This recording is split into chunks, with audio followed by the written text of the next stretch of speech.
Ladies and gentlemen, the weekend.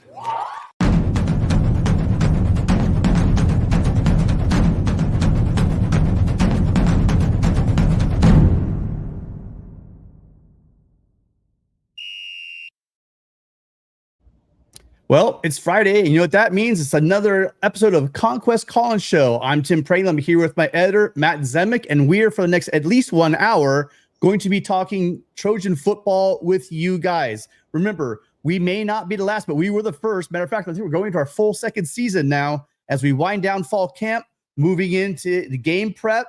Pretty soon it'll be game week. In about a week, we have 8 more days until we have the kickoff of the college football season. A little longer than that, till the following Sunday, we see the Trojans get on the field against LSU in Las Vegas at Allegiant Field. But before that, we thought we'd give you guys the opportunity to come on in here and tell us what are your what are your season predictions for the Trojans? Sure, we bat around a lot, but now we're getting towards crunch time, and I want to hear from all of you guys. Is this a playoff team? Is this a 10-win team? Where do you see the Trojans falling on the season?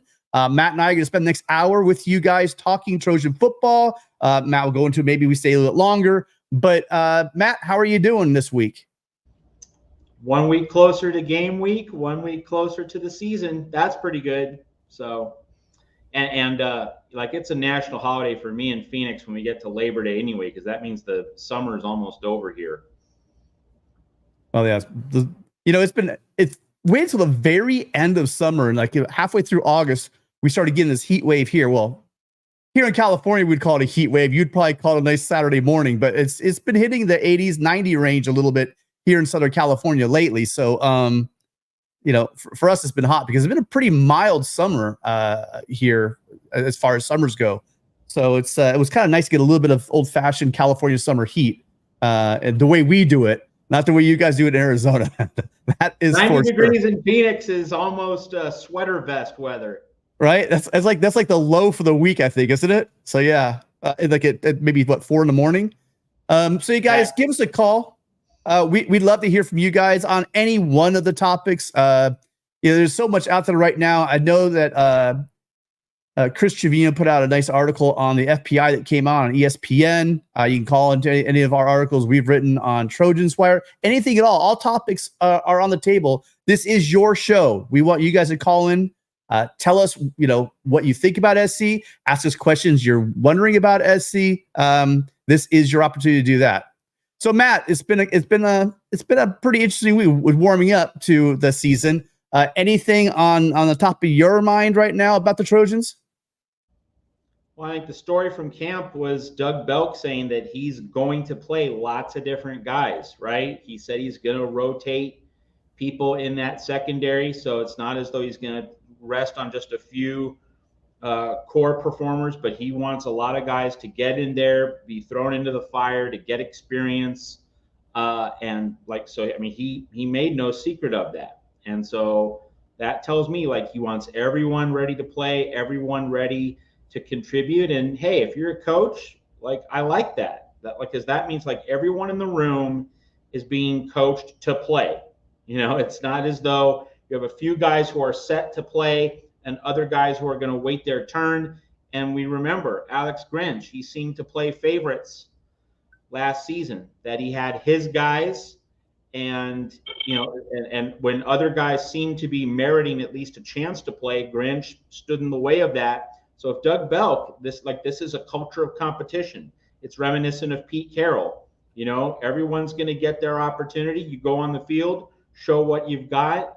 And then later on in the season, there might be more of a pecking order. But right now, he wants to be rotating guys. So that's an interesting little nugget from camp this past week, and I find it generally encouraging. But obviously, as Shakespeare said, plays the thing, and how the guys do perform against LSU. Going to give us our first look at that secondary. But I'm optimistic about the secondary. Yeah, we've been high on the secondary for just quite a while, and then all the additions that we've made in the offseason leading up to right now, there's a lot to discuss and enjoy about that. But we'll set the table for you. You guys, we got our first caller. Hello, caller. What's your name and where are you calling from?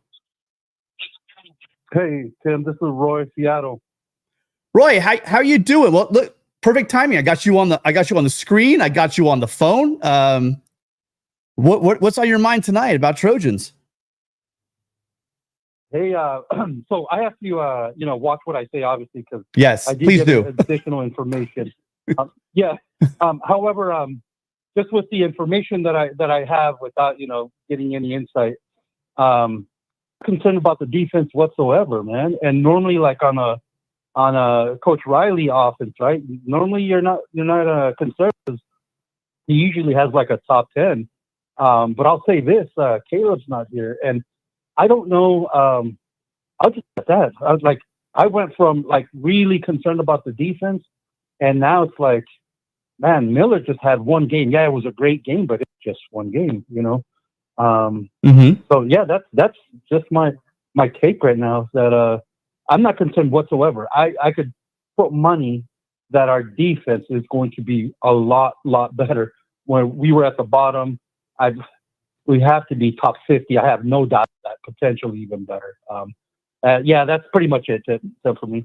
Well, listen, I agree with you 100%. That's why I was being a bit cheeky last week, but I kind of mean it. I mess around with Gabe over the Trojan Blade all the time about how like I'm a roller coaster throughout the whole summer. I'm just like, high, then I go low, then I get high, then I get conservative, then I get really aggressive and excited. So that's why for this week I said, look, let's do it. Let's just call our shot now. I mean, it's a bit silly, really, this time of season and for any team at all. But for a team with so much upside and promise that has not been seen, like USC, it's really easy to get caught up in this excitement. But again, that's what college football is all about, guys. If you guys want to get all serious on me and start throwing, this and that, how did they perform last year? You guys, this defense is about as brand new as you can get. So, I mean, there's a lot of guys coming back, but even the guys that are coming back, I think that you're going to see a new them. You're seeing it in size. You're going to see it in attitude. You're going to see it in preparation. The one thing coming out of camp, not just from me, but like from everybody and all the observers I've talked to that have been at practice, is just the attention to detail and to the level of coaching that these guys are getting. I mean, they talked about in the spring how there's going to be just development. I love it about these guys because they have these themes that they kind of hit on. And development. When he's talking about the new staff he brought in, it was development. And everything I saw at practice was development. So I'm really excited. And I'm with you, Roy. It's kind of weird. We're going through the season and I'm feeling a lot more settled on the defense than I am completely sold on the offense. But that's a great thing because we have some firepower on the offense. Matt, your thoughts? Yeah, I mean, as much of a disaster as the defense was last season because of all the guys coming in on this new staff, yeah, I do feel pretty comfortable about the defense. And I think that the offensive line is really the hinge point, and that's going to show us if all of this comes together. And if the offensive line does come together, I think USC's in for a very good, maybe even great year. But like I do think the defense is going to be solid, and we've talked about it all off season, and then we're just going to repeat it a few more times before the LSU game. Give us a top 35, top 40 defense. I know some would insist, hey, I think we can be top 25, top 30. I will take top 35 right now.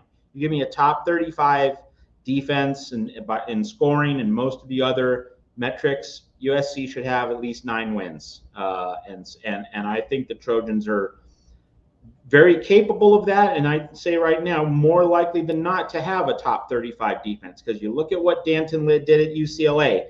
It's not as though he was walking into Cadillac talent, all right? He took less than elite talent and molded it into a very, very good unit. And I might add, in a conference, the Pac-12, which was loaded with good offenses, with skill position talent, more, I would say, than the Big Ten here.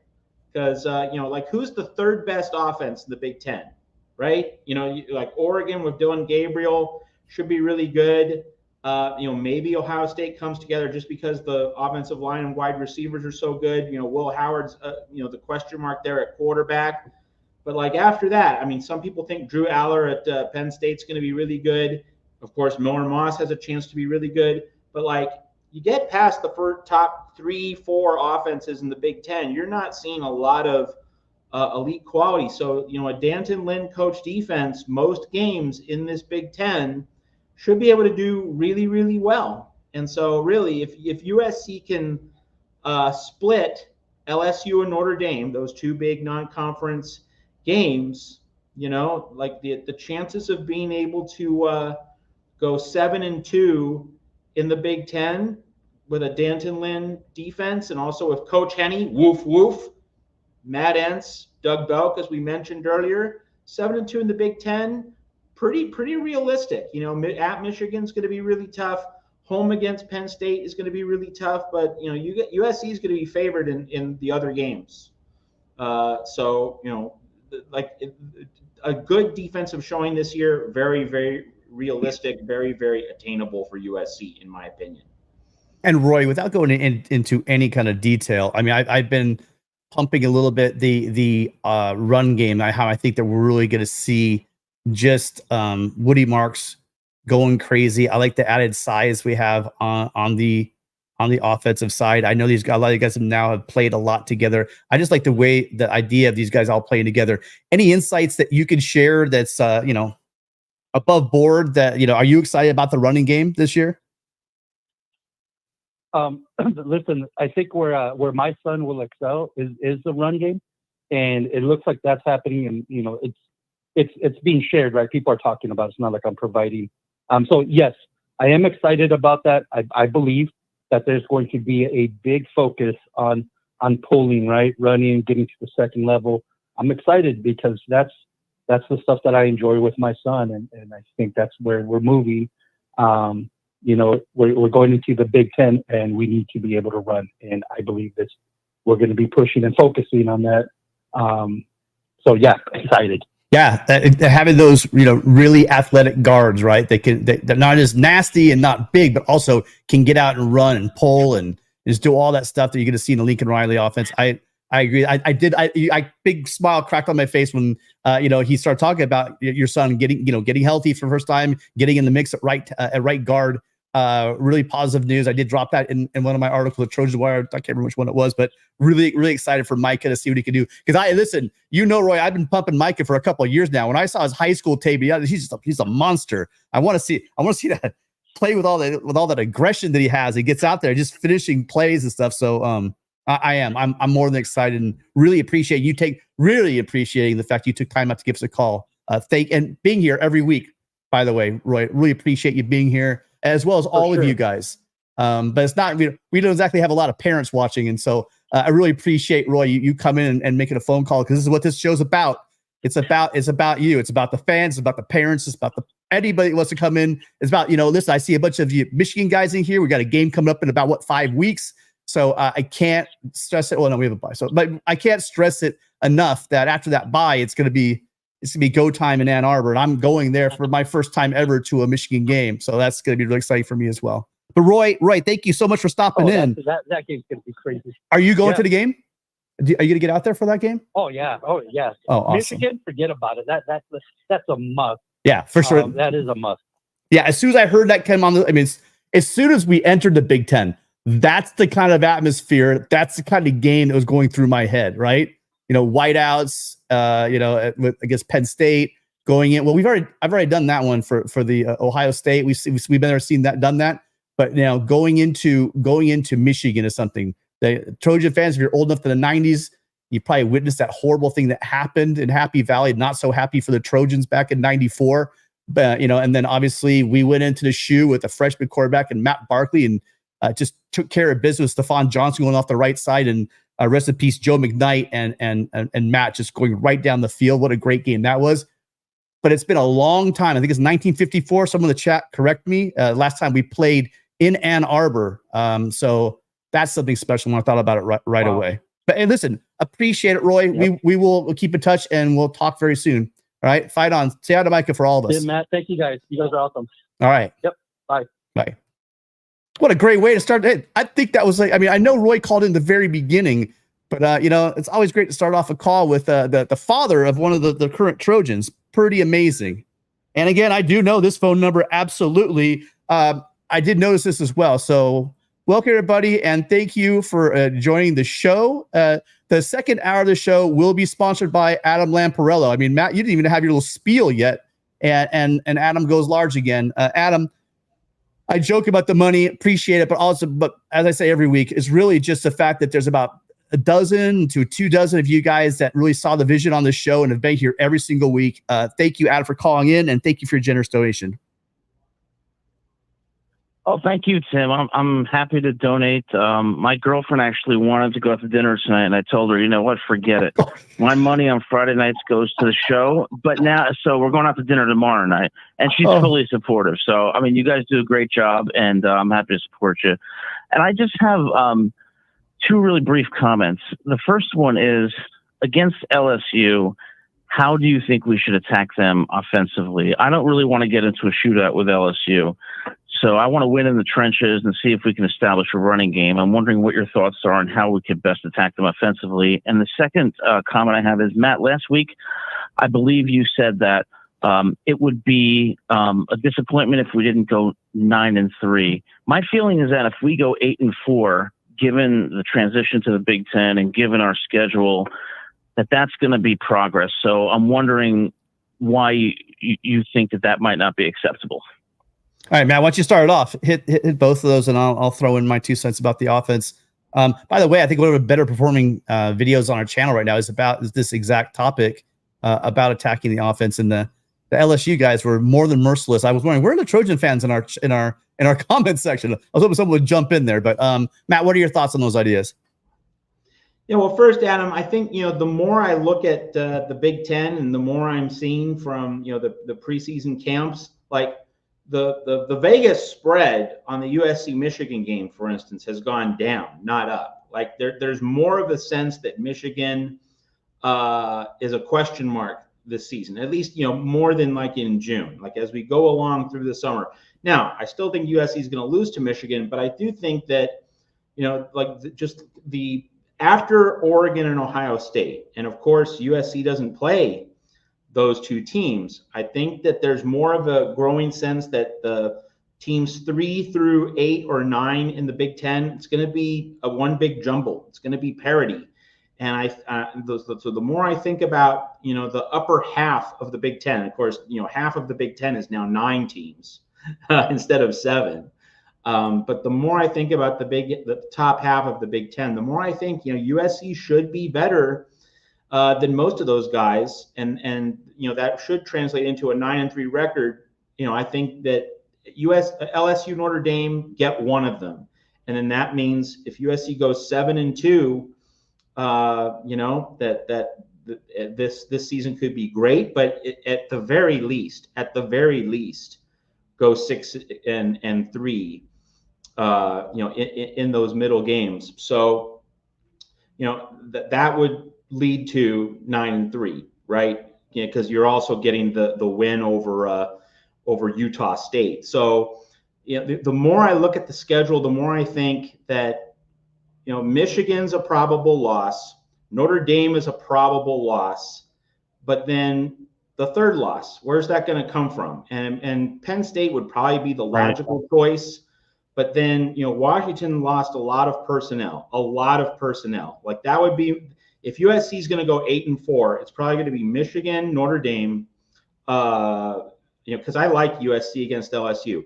Michigan, Notre Dame, Penn State, and then Washington, the game in Seattle in November. But the more I think about Washington, the more I think about all the challenges facing Jedd Fisch, who, did a really good job at Arizona, but he did need time there, right? He did need time to bring that roster together, and he didn't get Fifita. He didn't get McMillan. He didn't get some of the really big fish from Tucson. They're staying with Brent Brennan. So, I felt that in the offseason, like in June and in May, USC might not have measured up very well against the whole of the Big Ten quite as well as I think now, because we're getting to see in camp, the coaches saying positive things about the defense, about guys on the front line, like Gavin Meyer, for instance. If Gavin Meyer and Kobe Pepe and other guys that the coaching staff is really raving about, if they live up to what the coaches are saying, that kind of nudges me from 8-4 to 9-3 in terms of, you know, like what USC really needs to achieve. And here's the other thing, Adam. We have coaches who, you know, I think merit a lot more respect and trust than Alex Grinch and Dante Williams. So, you know, to hear last year's coaching staff say things about players, it doesn't hit. It doesn't resonate the same way it does with this year's players. So that's why I think if 8-4 was maybe my baseline in February, March, in the spring, what I've seen in camp and also what I see elsewhere in the Big Ten has made me nudge it up to 9-3. Now, as for the LSU game, Adam, I've said this on occasion, but now that we're, you know, getting really close to the LSU game, just 2 weeks away, I'm going to say it one more time. I know we want to run the ball, and I know we need to run the ball, you know, and certainly in second halves when needing to protect the lead, to kill the clock, to keep the defense fresh and rested and off the field, like getting 35 minutes time of possession is going to be very important against Penn State. Yeah. It's going to be very important against Wisconsin. It's going to be very important against Notre Dame. But in this matchup, this game against LSU's secondary was absolute Swiss cheese last year. And I think if you're Lincoln Riley, you know, you're not only trying to win, but you also want to get Miller Moss established. And you want to give Miller Moss every chance to be the dude, the guy, the leader. And I think that the LSU matchup specifically warrants a more pass-happy approach. Go at that LSU secondary, force that unproven secondary to make plays. And like, if it works, you not only get the benefit of having a lead, you know, like a 14-0, 14-3 lead, in which, you know, then USC's pass rush can just get after Garrett Nussmeier, and you also have a secondary that seems to be really good. You know, like that secondary with a lead can then play center field and can, you know, shut off the deep ball against LSU's receivers. You not only get all of that, but you get a confident Miller Moss heading into that Michigan game, heading into Big Ten play. I think that, you know, in the heart of the Big Ten season, when we get into mid and late October and early November, and that November 2 game in Seattle at Husky Stadium, yes, USC is going to have to mash and grind and pound, and you're going to run the ball between the tackles, student body right, old-time USC football religion. But I think in the LSU game, it's more about, let's try and throw the ball deep. Let's you know, test LSU at its weakest point. Let's try and get a leads that the defense doesn't have to worry about defending the run. I think that's the way to play this first game against LSU. And I think that you're right. I mean, the one thing I've talked about a couple of times, and I'll just hit on it really quickly again. It's going to be interesting to see how the LSU defense can play with our passing attack. I think that's where the question marks are. There's some questions on the outside. We heard it, you know, on this show, and I've read it, and you see it all around. So I want to see anybody. I mean, anybody. We're talking about, you know, we're going to play some good defenses, but I want to see people that can go, you know, four across the board with our receivers and I'm not even getting into our tight end room again, and we'll talk about that later if someone wants to talk about it. I wrote an article about Doug Belk, how he's just secret, you know, I call it silently, but it's not really silent. He's just crushing it. He's stacking recruiting wins. But also look at what, you know, Zach Hansen has done in the tight end room. I mean, slowly, you know, just every couple of years picking up a couple of guys. And I'm wondering, and Gabe's really excited about Joey Olsen and just how he's going to factor into the receiving game. We'll talk about the tight ends in a little bit, because I do want to hit that, Matt, a little later. But stick it to your point. We're going to know how good these teams we're playing are as far as the overall record is going to be, because we play LSU right away. We know that Notre Dame is going to play A&M, right? Nice and early. Notre Dame just lost their left tackle, and after having to replace Joe Alt. And so now they're having an issue on their offensive line. So, I mean, they are a great team. They got a solid defense. USC's offense saw that last year. We're going to see how good a lot of these teams are. We're going to see how good Michigan is. They got to play Texas early. So, I mean, it's really great. We're not going to have a bunch of cream puff games like USC had last year. We're going to know how good USC is right away. We're going to know how good Notre Dame is right away. We're going to know how good Michigan is right away. And so that's what I'm excited about. Yeah. Good job. Yeah, I'm with Matt on most of it. Again, Matt's usually a little more on the conservative side. I'm a little more on the getting really Hey, excited. Tim, I'm never going to forgive you for being such a bootlicker. And so, but I mean, I am fully invested. After last week, I went totally psycho, Tim. I've gone completely optimistic because you know what? To me, there's so many unknowns. Why am I am not going to try to be the objective, super objective person saying that, well, last year, how much of this we could make. I see Matt coming around a bit. He's saying that it's a possibility of having that top 40, top 35 defense. And we know what's going to happen if USC has a solid defense. Any other thoughts, Adam? Yeah, my last thought is just that I hope that this year, my hope is that we establish physicality because when we go to Ann Arbor, you know, Michigan's going to try to run us over. And I would like to hope that we're going to be competitive physically in the trenches against good teams. And I think it's going to be an exciting season. I can't wait for it to start. Thanks, guys, for an awesome show. Great talking to you, as always. Fight on.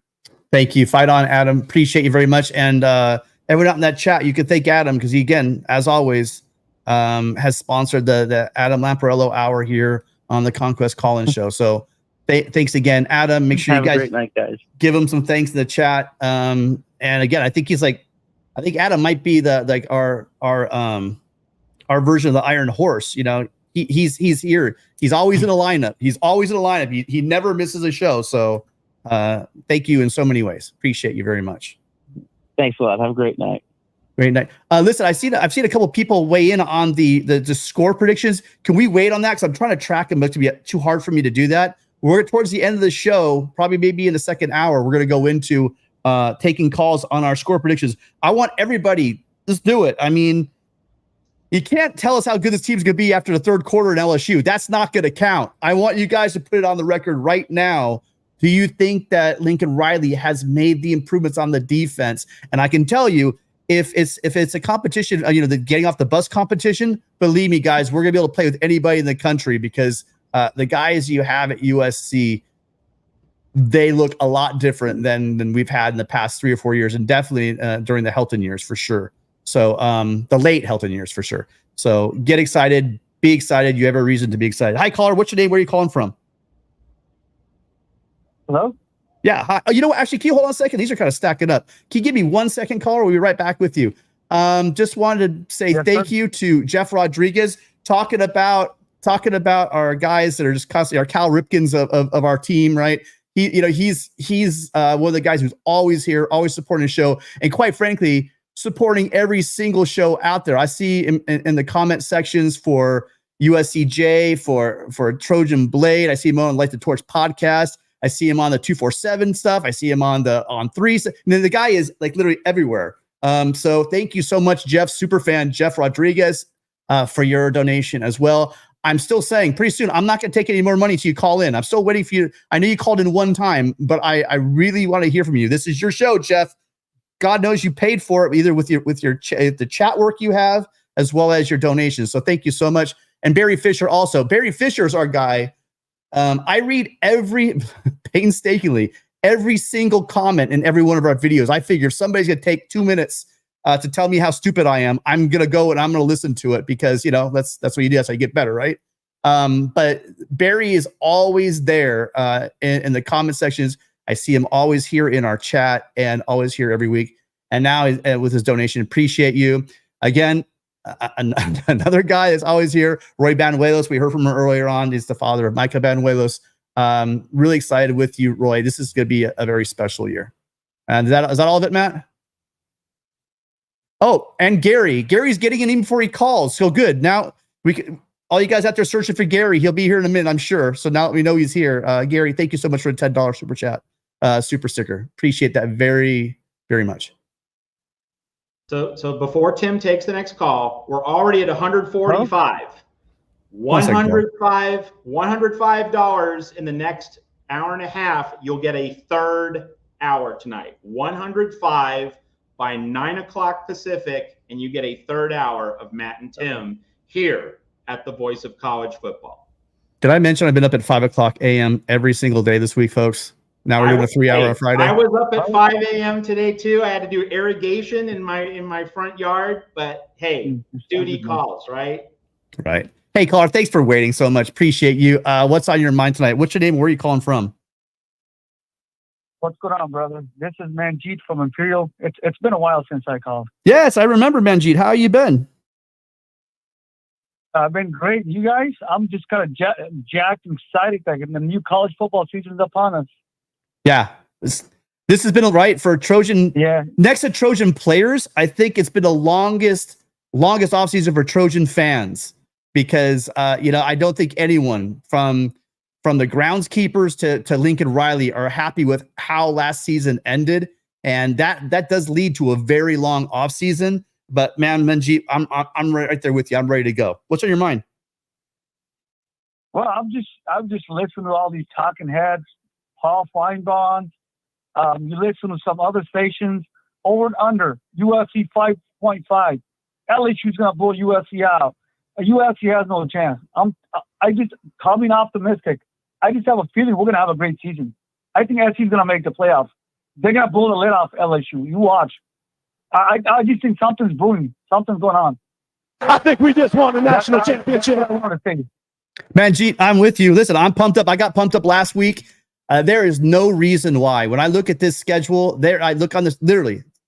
Everyone, I think we're heavy underdogs according, again, take what's worth, it's ESPN. Underdogs in their FBI. I read through it. I don't know if it's a premium article or not, but you should check it out. It's really well done by Chris Trevino over at 247. Just goes down, breaking down the different odds of winning that game. And the two longest underdogs that we are is, at Michigan. And believe it or not, Penn State, is it Penn State in our house? They're way up there as well. But also, and then you have a Notre Dame in our house. So they got USC as pretty big underdogs to Penn State and to Penn State and Notre Dame in our house. Yeah. But how? Talent for talent, player for player. I don't get it. Michigan just lost their head coach. Quarterback is gone. Penn State's always a letdown. Franklin can't win jack. We're going to beat them easily. And LSU, you watch. We're going to blow the top off LSU. And I can't stand Notre Dame either. We're going to be in the playoffs. You watch, brother. I just have a feeling. And once that happens, all the recruits are going to start coming. They're going to start pouring in. You watch. They're already coming. They're already coming. Come on, you got to keep an eye out. About the Terrys, the big 5-star studs, the Terrys and all those guys that decommitted. They're going to come back. Well, it would be great to welcome back some guys. It's a new age in recruiting. You never know, right? We'll say you never know until the fat lady sings. You never know until that last bag drops sometimes. But I think a lot of the guys that we've lost recently, and all joking aside, has a lot to do with they just want to wait and see, like you're saying right now. And if USC does it on the field, there's absolutely no reason why these guys won't change their minds. I mean, I think exactly my point. Yeah. But no, I'm just saying that's it's how the season plays out. Right. It's how the season plays out. If it's going to play out the way I think it's going to play out, we're going to be probably 11-1. I say 11-1, maybe 12-0. Call me optimistic. I think we just won a national championship. Okay, yeah. Well, I mean, I'm telling you, that defense is going to show up. It's not going to be the same Grinch defense. I want you to be absolutely right on this, 100%. But I will say, let's ease into this. Let's look at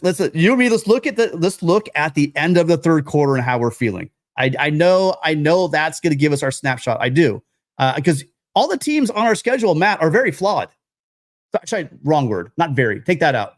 There are flaws. There are significant flaws to each one of the teams. We're not playing, a team on our schedule that is just coming into this season. I'm going, oh man, how are we going to win this game? If the game, Michigan fans out there, if the game was at a neutral site or if it was at the Coliseum, I'd be a lot more bullish on that game. But even that game, I'm going to tell you, it's not like USC's mailing in. I was listening, by the way, if you guys aren't watching over TJ and the guys on the Call-In Show over at the Voice of College Football Michigan, he misquoted me a bit. He got you, Matt. Matt, you are calling that they're going to win. I'm still holding. I'm going to wait on that. I think that USC can play in that game. I'm not cashing that one in as a loss yet. I do think that it's Michigan. I think. Well, hold on a second. Who does Michigan really have? Michigan has nobody. They've got a very good defense. They got probably some of the best defensive interior guys that you're gonna find anywhere. They probably have a better. They may have one of the, if not the best defense in the country this year. So be careful about. It don't matter, but you know what? But FC, the offense is not the issue. We're gonna put up 30 points. That I'm with you on that. Matt's not. Matt's thinking less than 21. I'm saying 21 or plus. We still have that little side bet going, Matt. Yeah, Manjit. I mean, hold on, Manjit. Go ahead, Matt.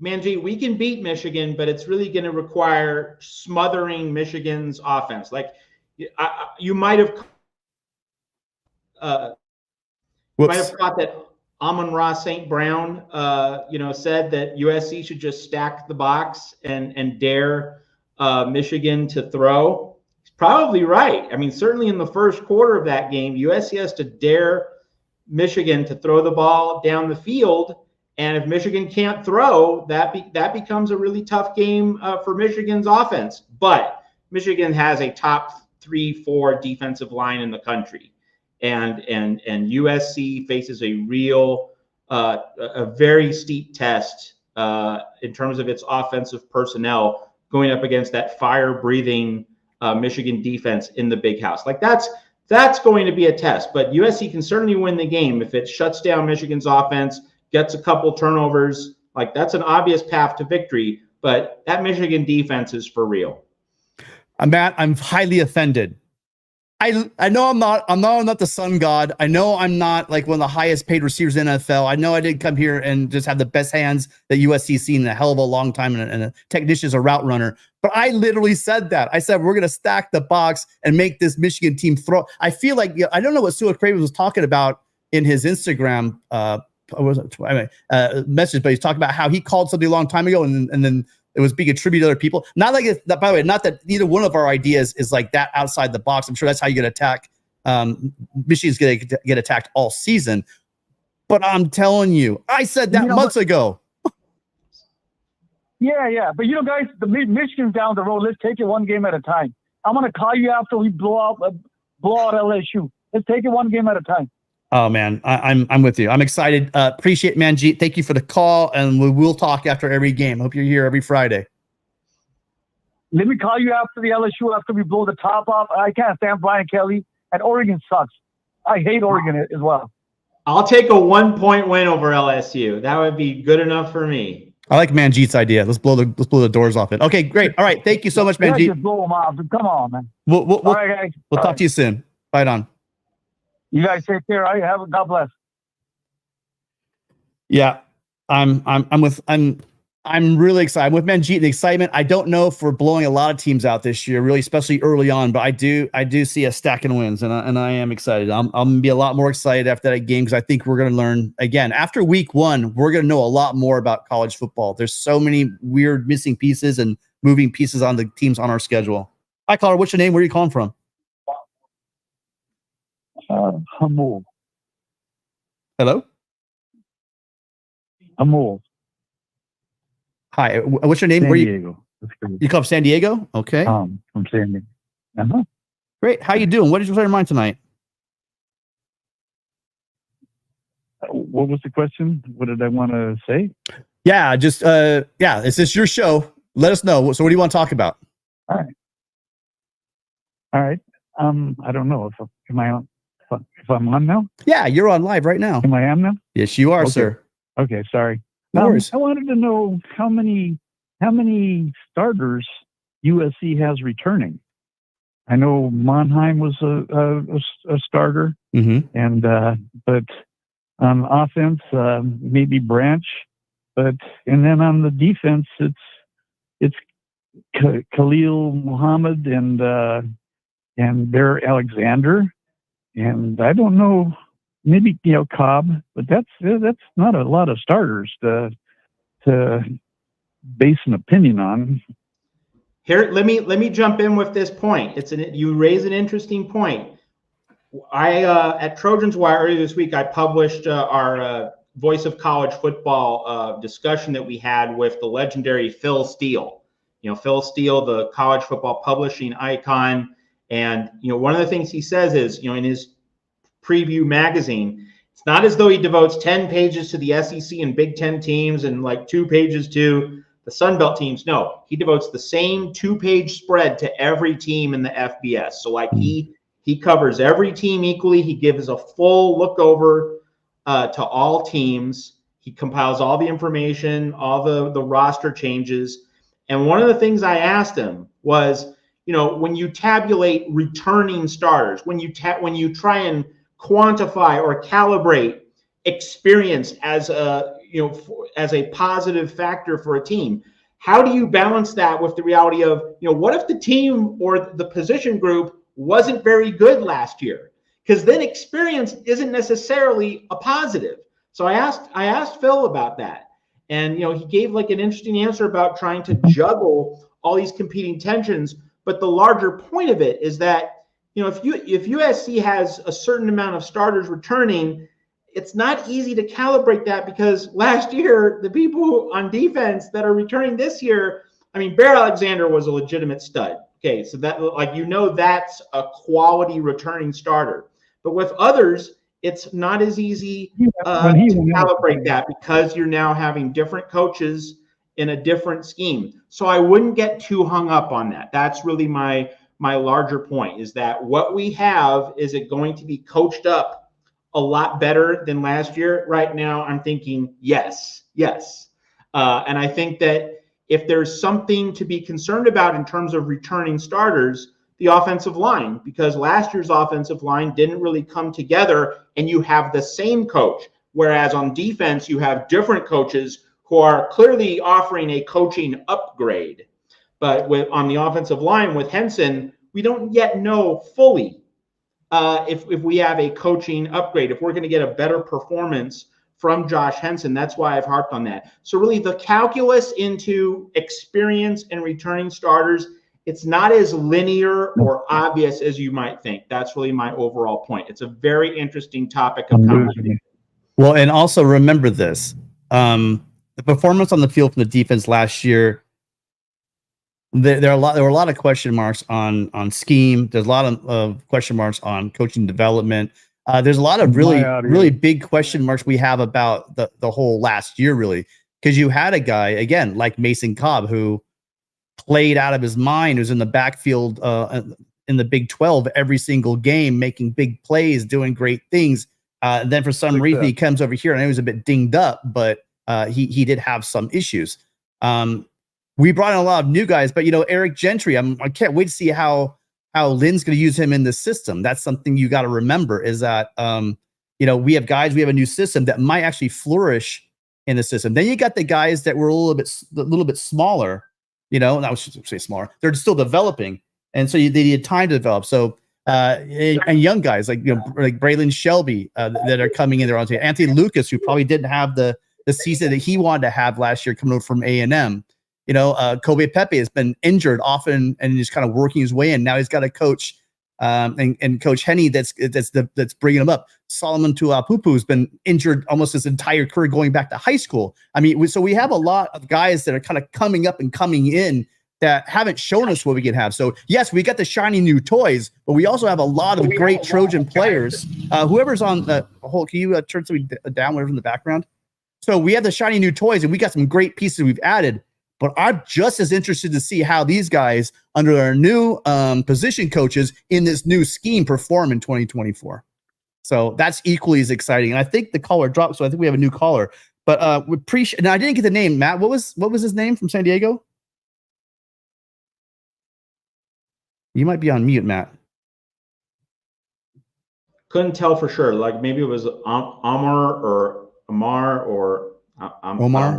I'm going with Omar. Sorry if I'm mispronouncing it. I don't have it, but Omar, great call. Appreciate you. If your call dropped, please do call us back. We have some super chats that we have not hit up. Caller, if you could hold on 1 second. Barry with a $5 super chat. The key to beating Michigan is to get a lead and then make them chase and have to throw the ball. Easier said than done, though. I think that's a great idea, great point. It's what you want to do. If you can get a team behind against this USC offense, that's the one thing people say. You don't want to score too fast. You want to score. Well, yeah, you do, because if you do score and it's all at the end of the day, guys. It's not whoever has the ball. It's not time possession that wins the game. It's points. And if you can get up ahead, I know, hold on, man. I know my flaw in my comment. I'm going to recover it a little bit before you jump in. I know, and my big worry, if you hear me talk about this, when I threw in, when I was, spoiler alert, talking 9-3 earlier this spring, I was throwing in an extra loss in there towards down the stretch where through the combination of, as the season goes on, we talk about football's a game of attrition and the injuries get up. And even though the guys probably are still out there playing, they're playing banged up. And then you have issues where guys are getting too many reps for the first 9 games of the season. So down the stretch, they're just kind of banged up and tired. And then where are they going to be in the fourth quarter? Those were my concerns. But listen, if we're in the fourth quarter and the guys are gassed, but we're up by 21 points, that's kind of where you want to be. Matt, go ahead now. Rip me apart from my ideas. Not ripping you. I was just going to say, Alex Grinch protecting a 14-point lead and Danton Lynn protecting a 14-point lead are 2 very different things. Because I know, it was traumatic to get these 14, 21-point leads and then watch USC sweat bullets in the final minutes of games that should have been put to bed a long time ago. But that was under Grinch. Now we have Danton Lynn. We also have a Doug Belk, Taylor Mays coach secondary. If USC's getting 14-point leads this year, the Trojans are going to lock it down, unlike the Grinch experience. So that is the key difference to have in mind. The other super chat we want to get to, Brad, Oklahoma fan, stepping up with $20 like that. That's really large and magnanimous of you, Brad. So just, outstanding contributions. And here's the tote board, folks. We're at 180. 180 if we get 70 more dollars. So that's 10 people giving 7, 7 people giving 10, 5 people giving 15, 4 people giving 20, third hour. We're getting toward a third hour, but we got to get your contributions, $70 in the next hour here at the Voice of College Football. Thank you. And Matt, with that, we just had to do the math lesson. Well done, Matt, with the math lesson. But remember, again, as always, I always want to make this very clear to everybody. No matter how many hours you keep me here on a Friday night, we will always have our show. And remember, this isn't a pay show. This is a free show. The first hour is for the Trojan fans to come and sound off. This was all started by you guys. And listen, I'm not, I appreciate the support and I like staying on. It was Matt, but we've been able to talk Matt staying on by the sweet smell of cheese. So, thank you guys for your contributions and sponsoring Matt's portion of the show. Brad, we are trying to fix these 2 fan bases, mending fences one at a time. Brad, thank you so much for being here. Proof positive of, again, the Sooner fans that I knew before the whole Lincoln Riley thing kind of messed up both fan bases. So, Brad, thank you so much for being here. And then I think did we get Mark Williams?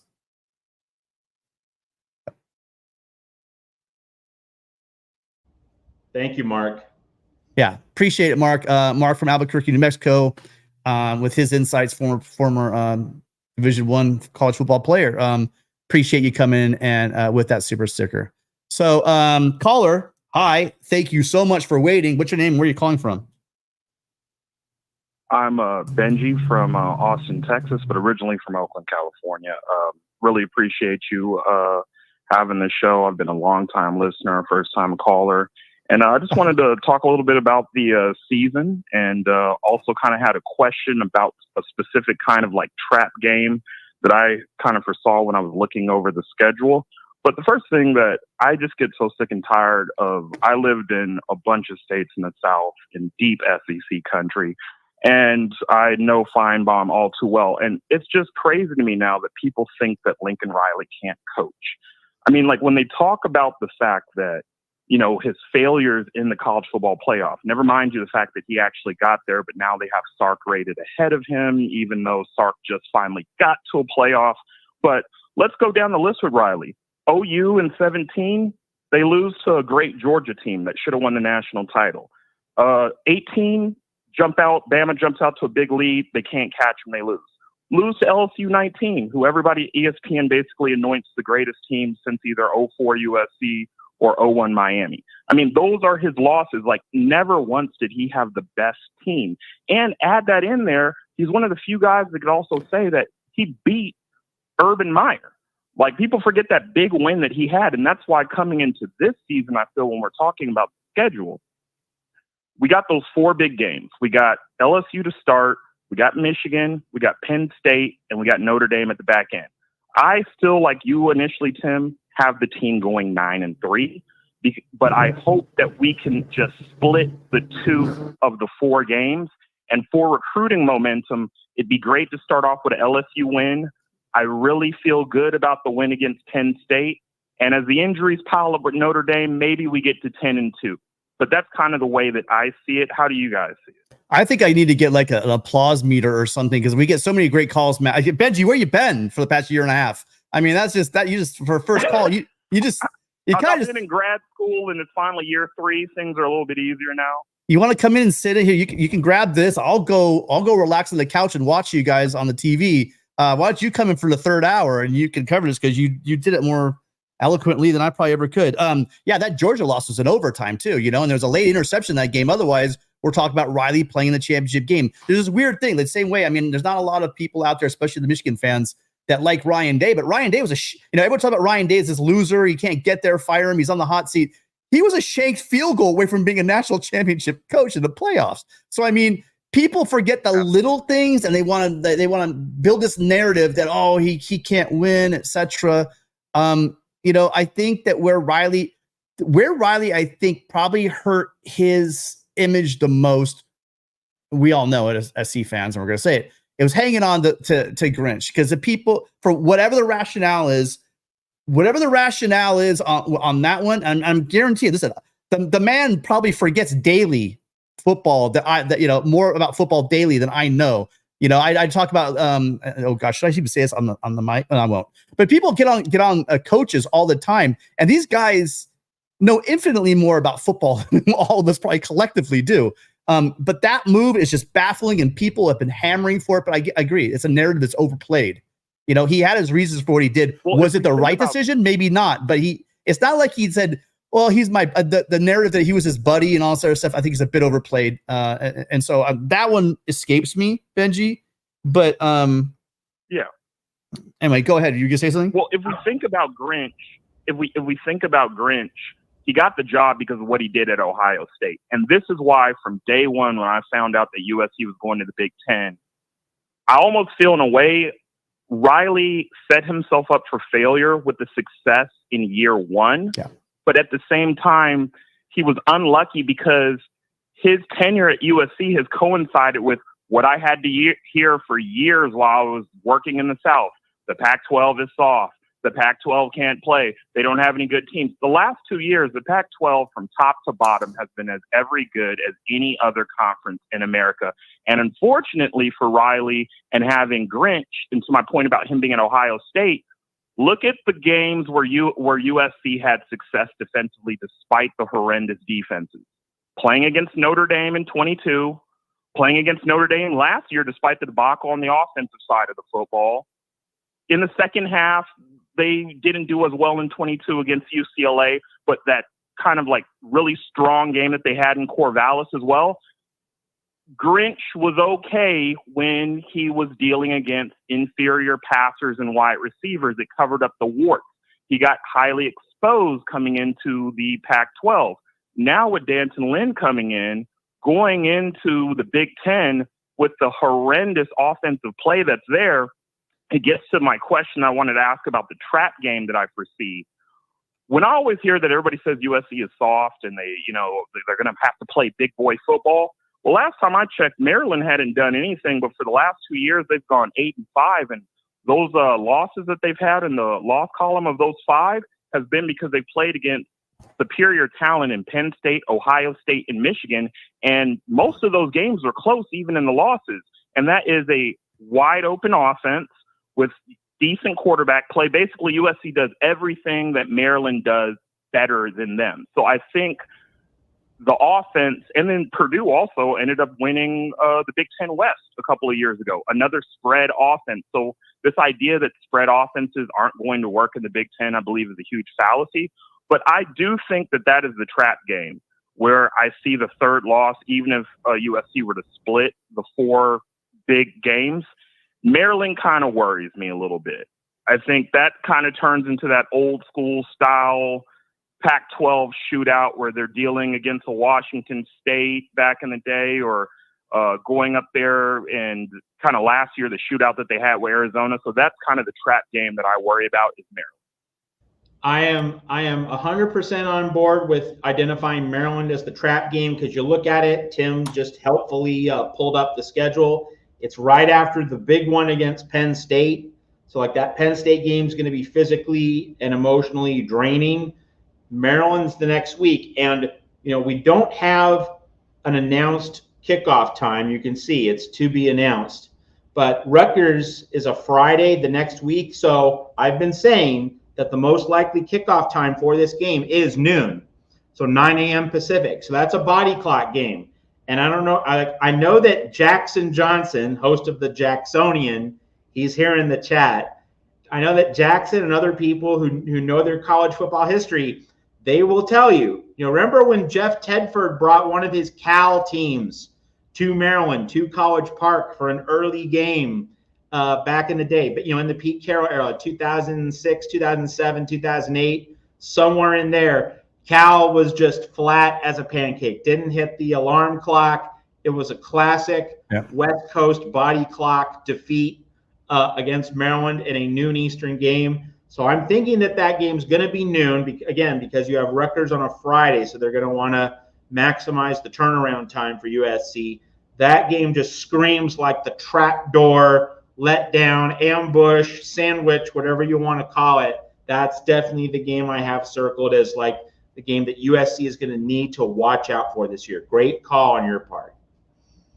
Yeah, and so let me circle all the way back. So you talked about how Lincoln Riley did himself a disservice. We've been talking about narratives, right? About how he does himself a disservice, set himself up for the looking bad last year. Isn't it crazy in our society? That's the narrative, right? That they lost that bowl game in kind of freakish fashion, and then all the attention went to the defense, and then when all the attention went to Grinch. Nobody talked about the fact that he took an absolute dumpster fire in 2021 and turned it into an 11-win team in 2022. And that goes back to what I said is people, look, they're looking for a reason to hammer Lincoln Riley, because this is where, hold on, put my arrogant hat on. So the reason is they're all whistling past the graveyard.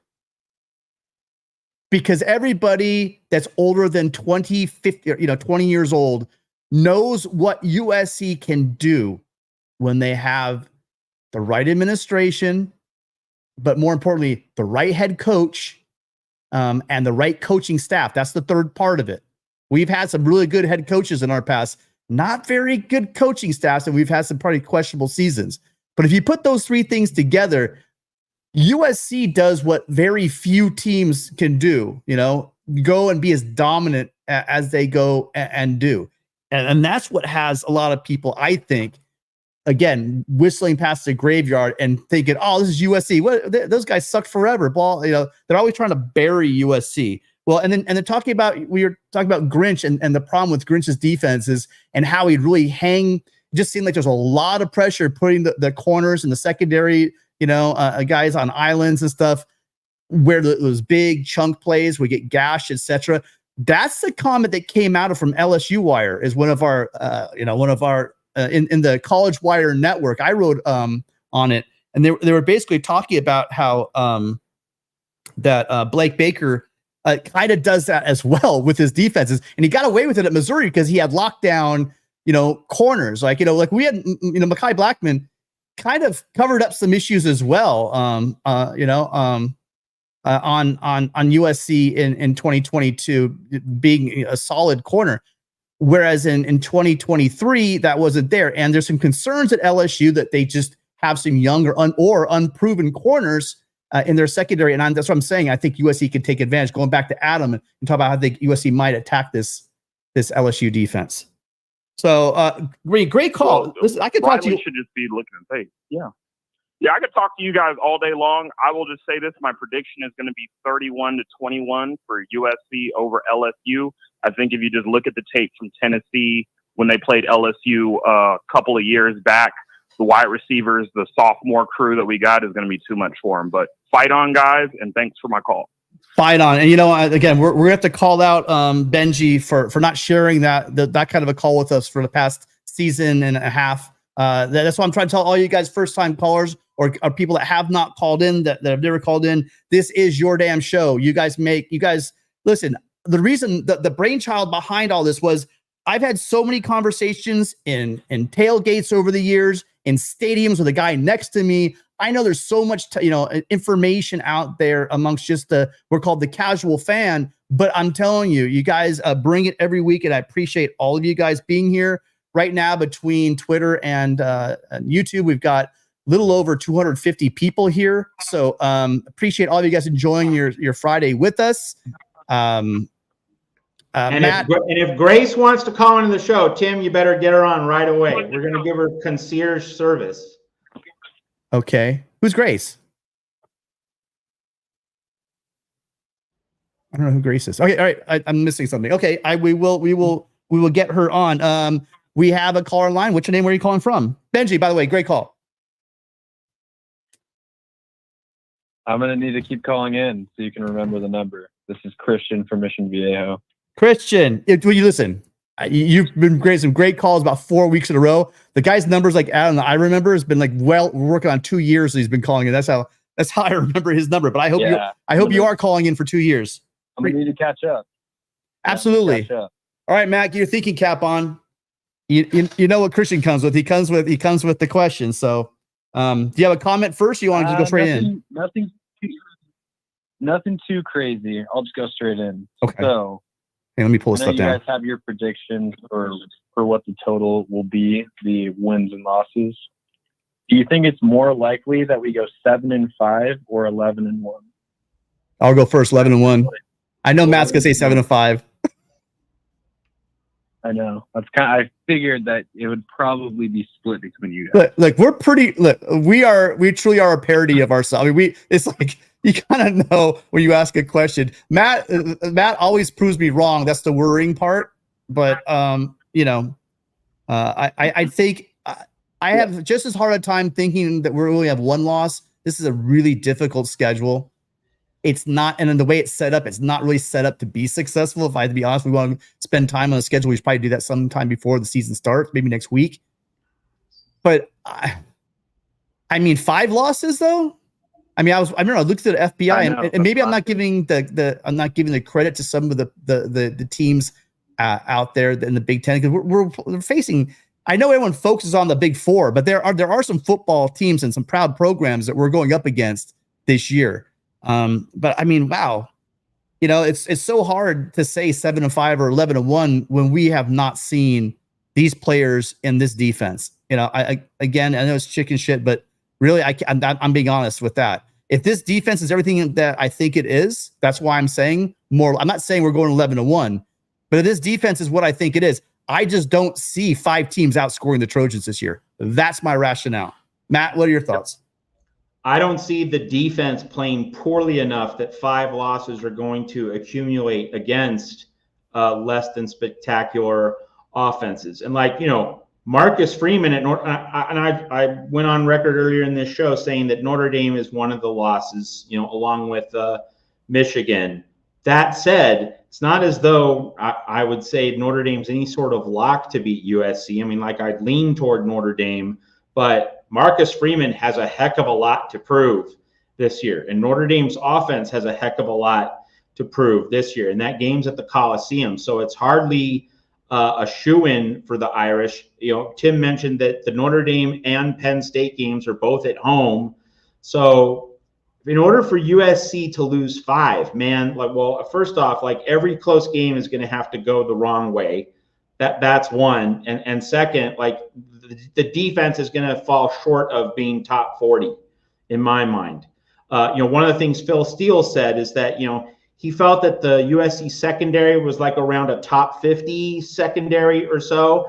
And I pressed him on that. I said, hey, don't you think that Doug Belk and Taylor Mays are going to significantly raise the ceiling for that secondary? And Phil said, and he's not wrong here, but Matt, do you realize just how absolutely awful they were last year? So in other words, Phil Steele and some other pundits are saying the floor was so low last year that the ceiling can only be so high for USC this year. But in my mind, I'm thinking that the floor is already a lot higher because of the new defensive staff. And so if you've put that question to me, yeah, I'm not saying 11-1, like I'm on record, 9-3, but I would move the needle more toward 11-1 than 7-5. I just cannot see 5 losses beyond the obvious, which is the defensive and offensive lines just get absolutely swarmed by injuries, like a book of Job,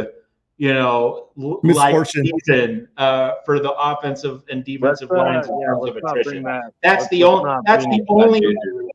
only way we get 5 losses, really, if the 2 lines just get absolutely decimated by injuries. That's the key. Is both lines staying? I mean, all bets go out. We know that we have talent. And I'll go back to what I'm saying. That what's making me more bullish is because the more and more I'm seeing the likelihood of these young guys being, I'm not saying ready to shine and ball out like they're ready to go to the college football playoffs, but I'm just saying supporting, like giving guys, this team, good quality reps late in games, getting these guys some breaks. And these guys are so talented, stepping up and making a play. By the way, you got to stop leaving out Bookie Radley Hiles when you talk about the secondary. He's also in there putting some work in too. That secondary is, again, we keep talking about on the show. Matt, we're going to look like geniuses going all the way back to January, or we're going to have egg on our faces. But you know what? That's the fun part about the offseason, and we're going to find out all about it, very, very, very soon. I think you guys are going to look smart. I feel like there's probably 10 guys that are starter level talents. It's just trying to handpick who's going to go out there to start every game. I mean, I feel like we have one of the deeper defensive backfields in the entire country. Yeah. Oh, yeah. Well, I mean, top end talent, front, start. And I did say also, man, our 22 against anybody.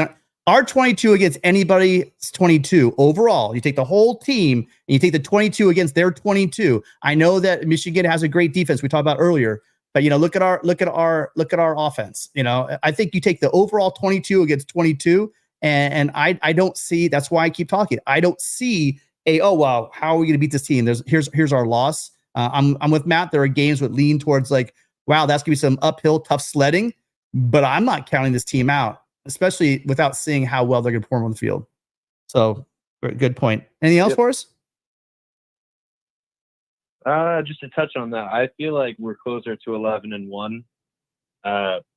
I'm more confident against Michigan and LSU, whereas a lot of people think that like LSU will be one of the top 2 or 3 hardest games on the schedule. Yeah, it's up there, but I mean, they are going to have a lot to do to replace 2,500 yards of receiving that went to the draft and Jaden Daniels. I don't think their secondary will be able to keep up with our receivers. Yeah, 2 first-round receivers, and what was Daniels, number 3 overall or number 2? What was he? He was up there. 2. Yeah, so, 2. So I mean, that's a lot, and people keep pointing to Caleb. Actually, I heard the other way around. They're like, well, LSU lost this and lost that. I'm like, yeah, well, we lost some guys too. So I mean, Matt's done a great job of talking about how these two teams absolutely mirror each other. And then he emphasized the point.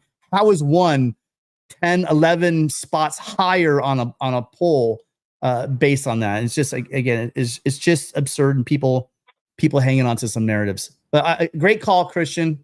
Really appreciate you. Did you have a quick one more question for us, or are you good to go? Yeah, I'll leave a quick one. Do you think that USC will be more attractive if college football moves to more of a salary cap model? Yeah. So the salary cap's going to level it out. Then my answer is yes, because all the intrinsic, all the things that USC has going for USC, location, education. I'm sorry, I know everyone points to, they got so many homeless out there. Our weather is like Matt and I was talking about. Yeah, you get it. I'm complaining about 90-degree weather, where other parts of the country are screaming about, 100 degrees and like 90% humidity, or in Matt's case, 120 degrees and like 1% humidity. But yeah, I think that will absolutely that's always been USC's draw is location, and being close to LA. Now, again, that does work against you. There are some guys that they just don't want the big lights, big city. But I have to believe that that's not the average. And now in this age of NIL, because remember, when there's a salary cap, that doesn't get rid of NIL. And so therefore, if you have the salary cap kind of idea, and then you have people able to get real NIL to prove that, hey, listen, I can go out and be a spokesperson for this, and they will legitimately give me, I can do some Beats by Dre and make like $1 million contract, or this sports drink, or this or whatever. I can go out and do these things and get real NIL. Well, being the big fish, and Caleb showed that if you're the big fish in a big pond, and LA is a big pond, it could be a very lucrative position for you. So yes, and yes. Sweet. Great job, Christian. Thank you so much for calling in. All right. Appreciate you a lot. Thank you. Appreciate it. Fight on. Have a good one. Fight on, Christian. All right. So Matt, we are into hour number 2. Let's I need to get a drink really fast. Adam said that Grace is going to call in, and you got to take that one from Grace. Okay, well, I'm taking all the calls. So let me grab this call here, and I'm gonna be gone for about 10 seconds to go get a drink. So, hi, caller. What's your name? Where are you calling from? Yep. Hi guys, Dave from Iowa. Hey, Dave, how you doing? Good. Well, so what I wanted to talk about was about this idea of, or this perception that, hey, you can make the playoffs if you go 9-3. First of all, I want to caution everyone that says that, because based on the recent previous years, a couple of 3-loss teams would have been left out of the playoffs if the recent previous years had been a 12-team format. So based on that information, who do you think in the Big Ten would we be battling for, like, in a sense, the third best or fourth best team in the conference to get that justification to be within the top 12? And second, based on the teams that you guys suggest or predict, when it comes down to it, how many of those true head-to-head matchups do you think either USC will win, or it would be crucial for USC to win in order to make it to the playoffs? Sorry, what was the last part, Dave? About which matchups? What now? I'm sorry, I kind of missed the ending. Like, you're good. So which matchups do you think that would be important for USC to be a part of, or for USC to win in terms of the head-to-head matchups, like, say, right, the USC versus Penn State or USC versus Michigan? So where the wins need to come from and where the losses need to come from for the 9-3 to be possible. Is that what you're saying? Yes, correct. Yes. Okay, Matt, go ahead. Sorry, I didn't mean to interrupt you. Yeah. So Dave, I wrote about this at Trojans Wire earlier this week. I tackled this precise question. So 2 main points. 1, USC has to get at least one of the big non-con games. LSU, Notre Dame, got to get one. Obviously, you'd like to be 10-2. You're going to get prime position inside track to the playoff at 10-2. But if 9-3 is still playoff possible for USC, you got to get one of the 2 non-cons, and then you have to get one of Penn State or Michigan. You have to get a split of those 4 games. And so in terms of the Big Ten, we're likely going to be battling, if it comes down to a close call with USC being 9-3, Penn State, Michigan, Iowa are the teams most likely to be involved in the mix, because you think that Ohio State and Oregon, they're going to be in the playoff without too much of a problem. Here's the other piece of the puzzle that I talked about at Trojans Wire earlier this week. You want the Big Ten teams to do well, right? So you really want Michigan to beat Texas on September 7th. You really want that game to go the Big Ten's way with Michigan. And all our Michigan folks here, we'll be rooting for Michigan against Texas, no doubt about it. And you want the SEC to take those hits. You want Ole Miss to take a hit. You want Missouri to take a hit. Because if Ole Miss and Missouri are 9-3 and USC with its strength of schedule is 9-3, USC probably gets in ahead. But if Ole Miss and Missouri find a way to go 10-2, then they're probably ahead of USC. So that's really the collection of ingredients that USC is going to need in order to have a realistic chance at 9-3. And I would add, just right off the bat, if USC beats LSU, that immediately hurts LSU individually, but it also immediately hurts the SEC, right? So it's why the LSU game is the most important game of the year, and it's why I think the Penn State game is the second most important game of the year in terms of making the playoff, not in terms of the rivalries, right? Because UCLA and Notre Dame are set apart in that regard. But that's why I think LSU and Penn State are really the two big pivot point games of the year. And because you've read a brilliant point about the perception part of it, and so you might as well add in there that you're probably gonna be rooting for Notre Dame to beat Texas A&M early on. I mean, there's some pivotal games that need to go to show just how tough it is to play in the Big Ten, and then on top of that, with the Big Ten, so we all know that the Pac-12 got a lot of crap because we didn't. Oh, they don't have any playoff teams. But look at how good those some of those, in the early part of the decade, how good those Stanford teams and those Oregon teams that were knocking each other off and just doing that kind of stuff, and just not really getting there.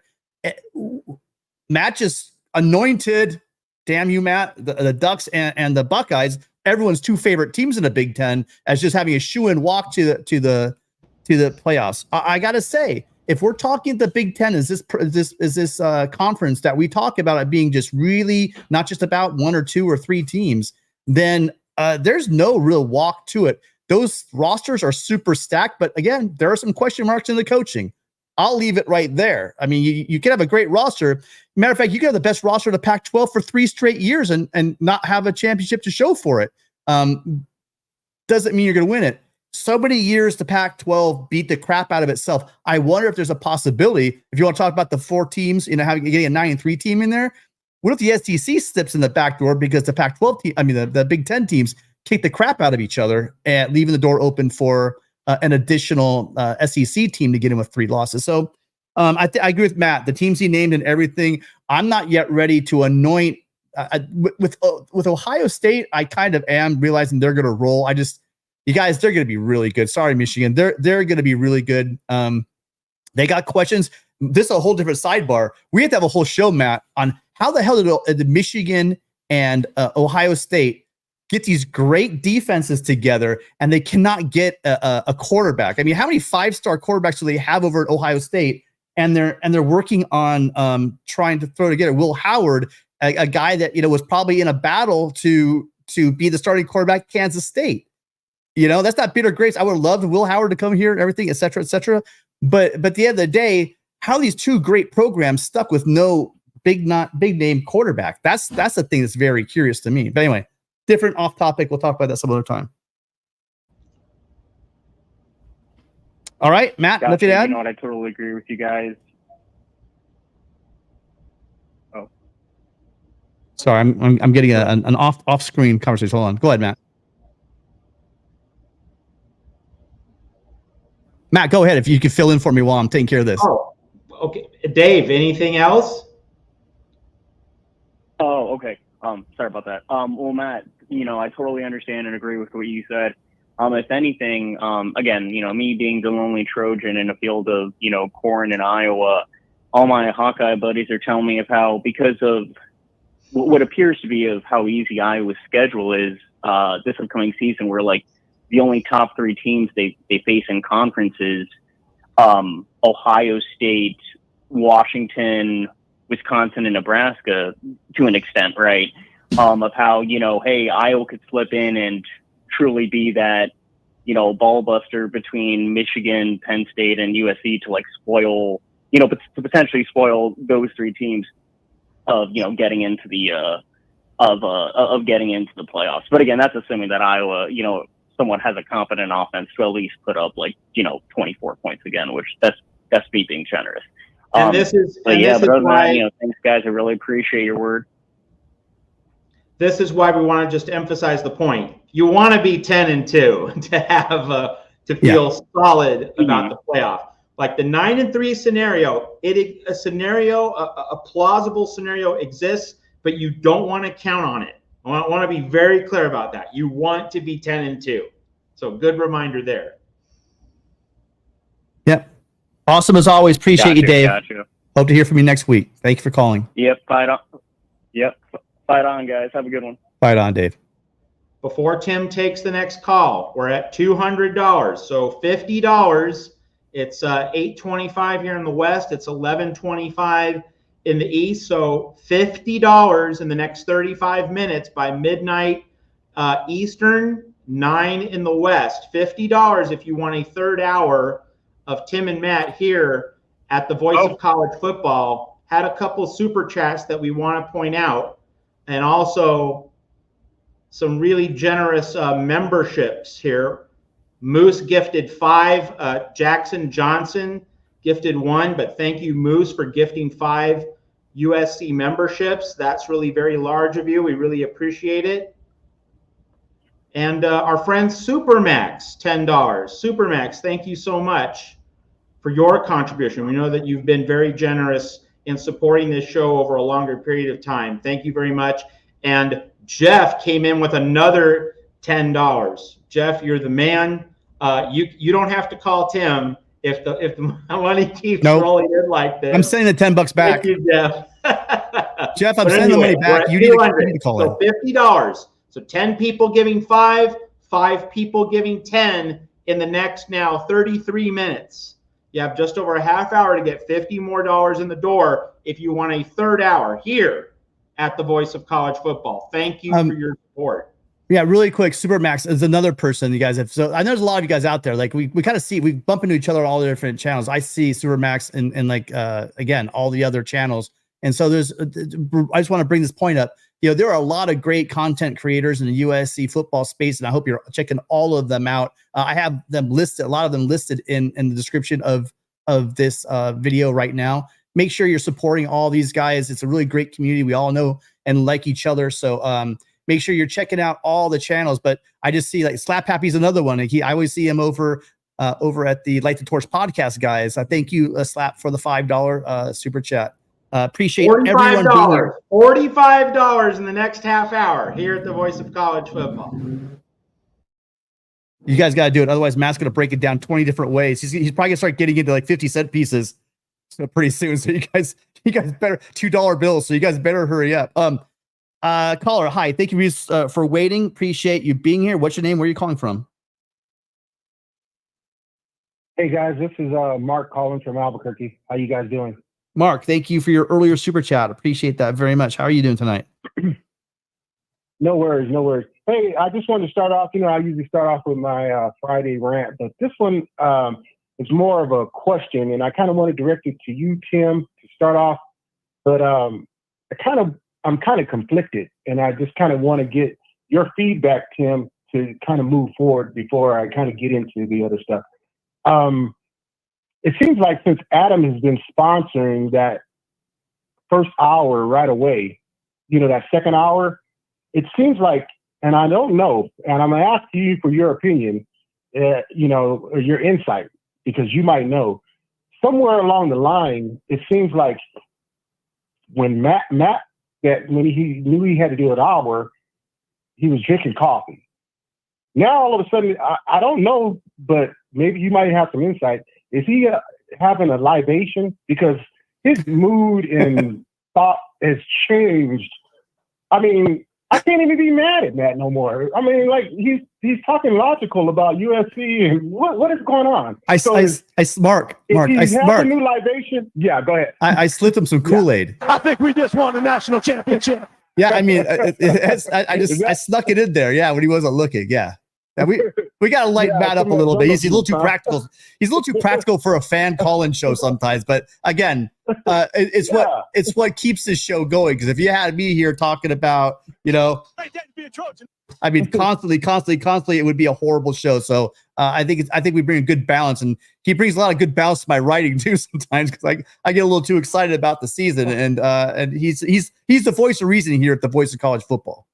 So I appreciate you noticing that. Yeah, but I think he's kind of slipping on that. I'm like, man, what's going on here, man? How are you being pro-Trojan now and, you know, changing things? I'm like, I need the old Matt. Wait, Mark. He's always been pro-Trojan. I've known Matt before. Matt and I were on a show and everything. And his dad, he kind of slipped it last week. his dad is a USC grad, you know? So, I mean, the Zemek household is a Trojan family household. So there's some of us that you know, wake up in the morning and the glass is half full, and sometimes it's like maybe it's like 2/3 full, right, or whatever. But Mark, my man, you have to remember the Clay Helton era. You have to remember the Clay Helton era. What did we hate about Clay Helton as much as the losing and the soft teams? It was the sunshine pumping, right? Tell us that it was a beautiful day when USC was getting rained on. The ice cream truck. You have to call it straight. You have to call it straight. And loving your school, loving your football team means calling it as you see it. Yeah. Not that you can't have some optimism, but you have to call it straight, right? You can't be talking about how beautiful it is when you're getting rained on. You know, otherwise, Matt, what drove me crazy about Clay Helton as much as the losing and the mediocrity. Otherwise, Matt, you get people kind of conflate. Well, no, like mixing the two together and giving you the label as the sunshine liquor. Never. You know, so I mean, hold on, I gotta play because actually I got a DM telling me that I did not play. He said this in the last week too, so I got to play the whole thing. Tim, I'm never going to forgive you for being such a bootlicker. Never. So I mean, you bring, again, the fans bring a lot of energy. The fans bring a lot of objectivity, and you know, people in the media bring a lot of excitement, but they also bring a lot of objectivity. It's not always what we want to hear, but again, it's the reality of the situation, and we can have fun. It's a Friday night. We can get excited. As I said, there are flaws and there are issues with every team on our schedule. We all know, listen, we love this team and we've got some great players. We've got a great coaching staff, but we have some holes we haven't filled yet either. So we got to stay ready for the season and just let it play out. And Matt does, I give him crap all the time, but Matt does an excellent job of doing that week to week. So go ahead, Mark. So what's on your mind?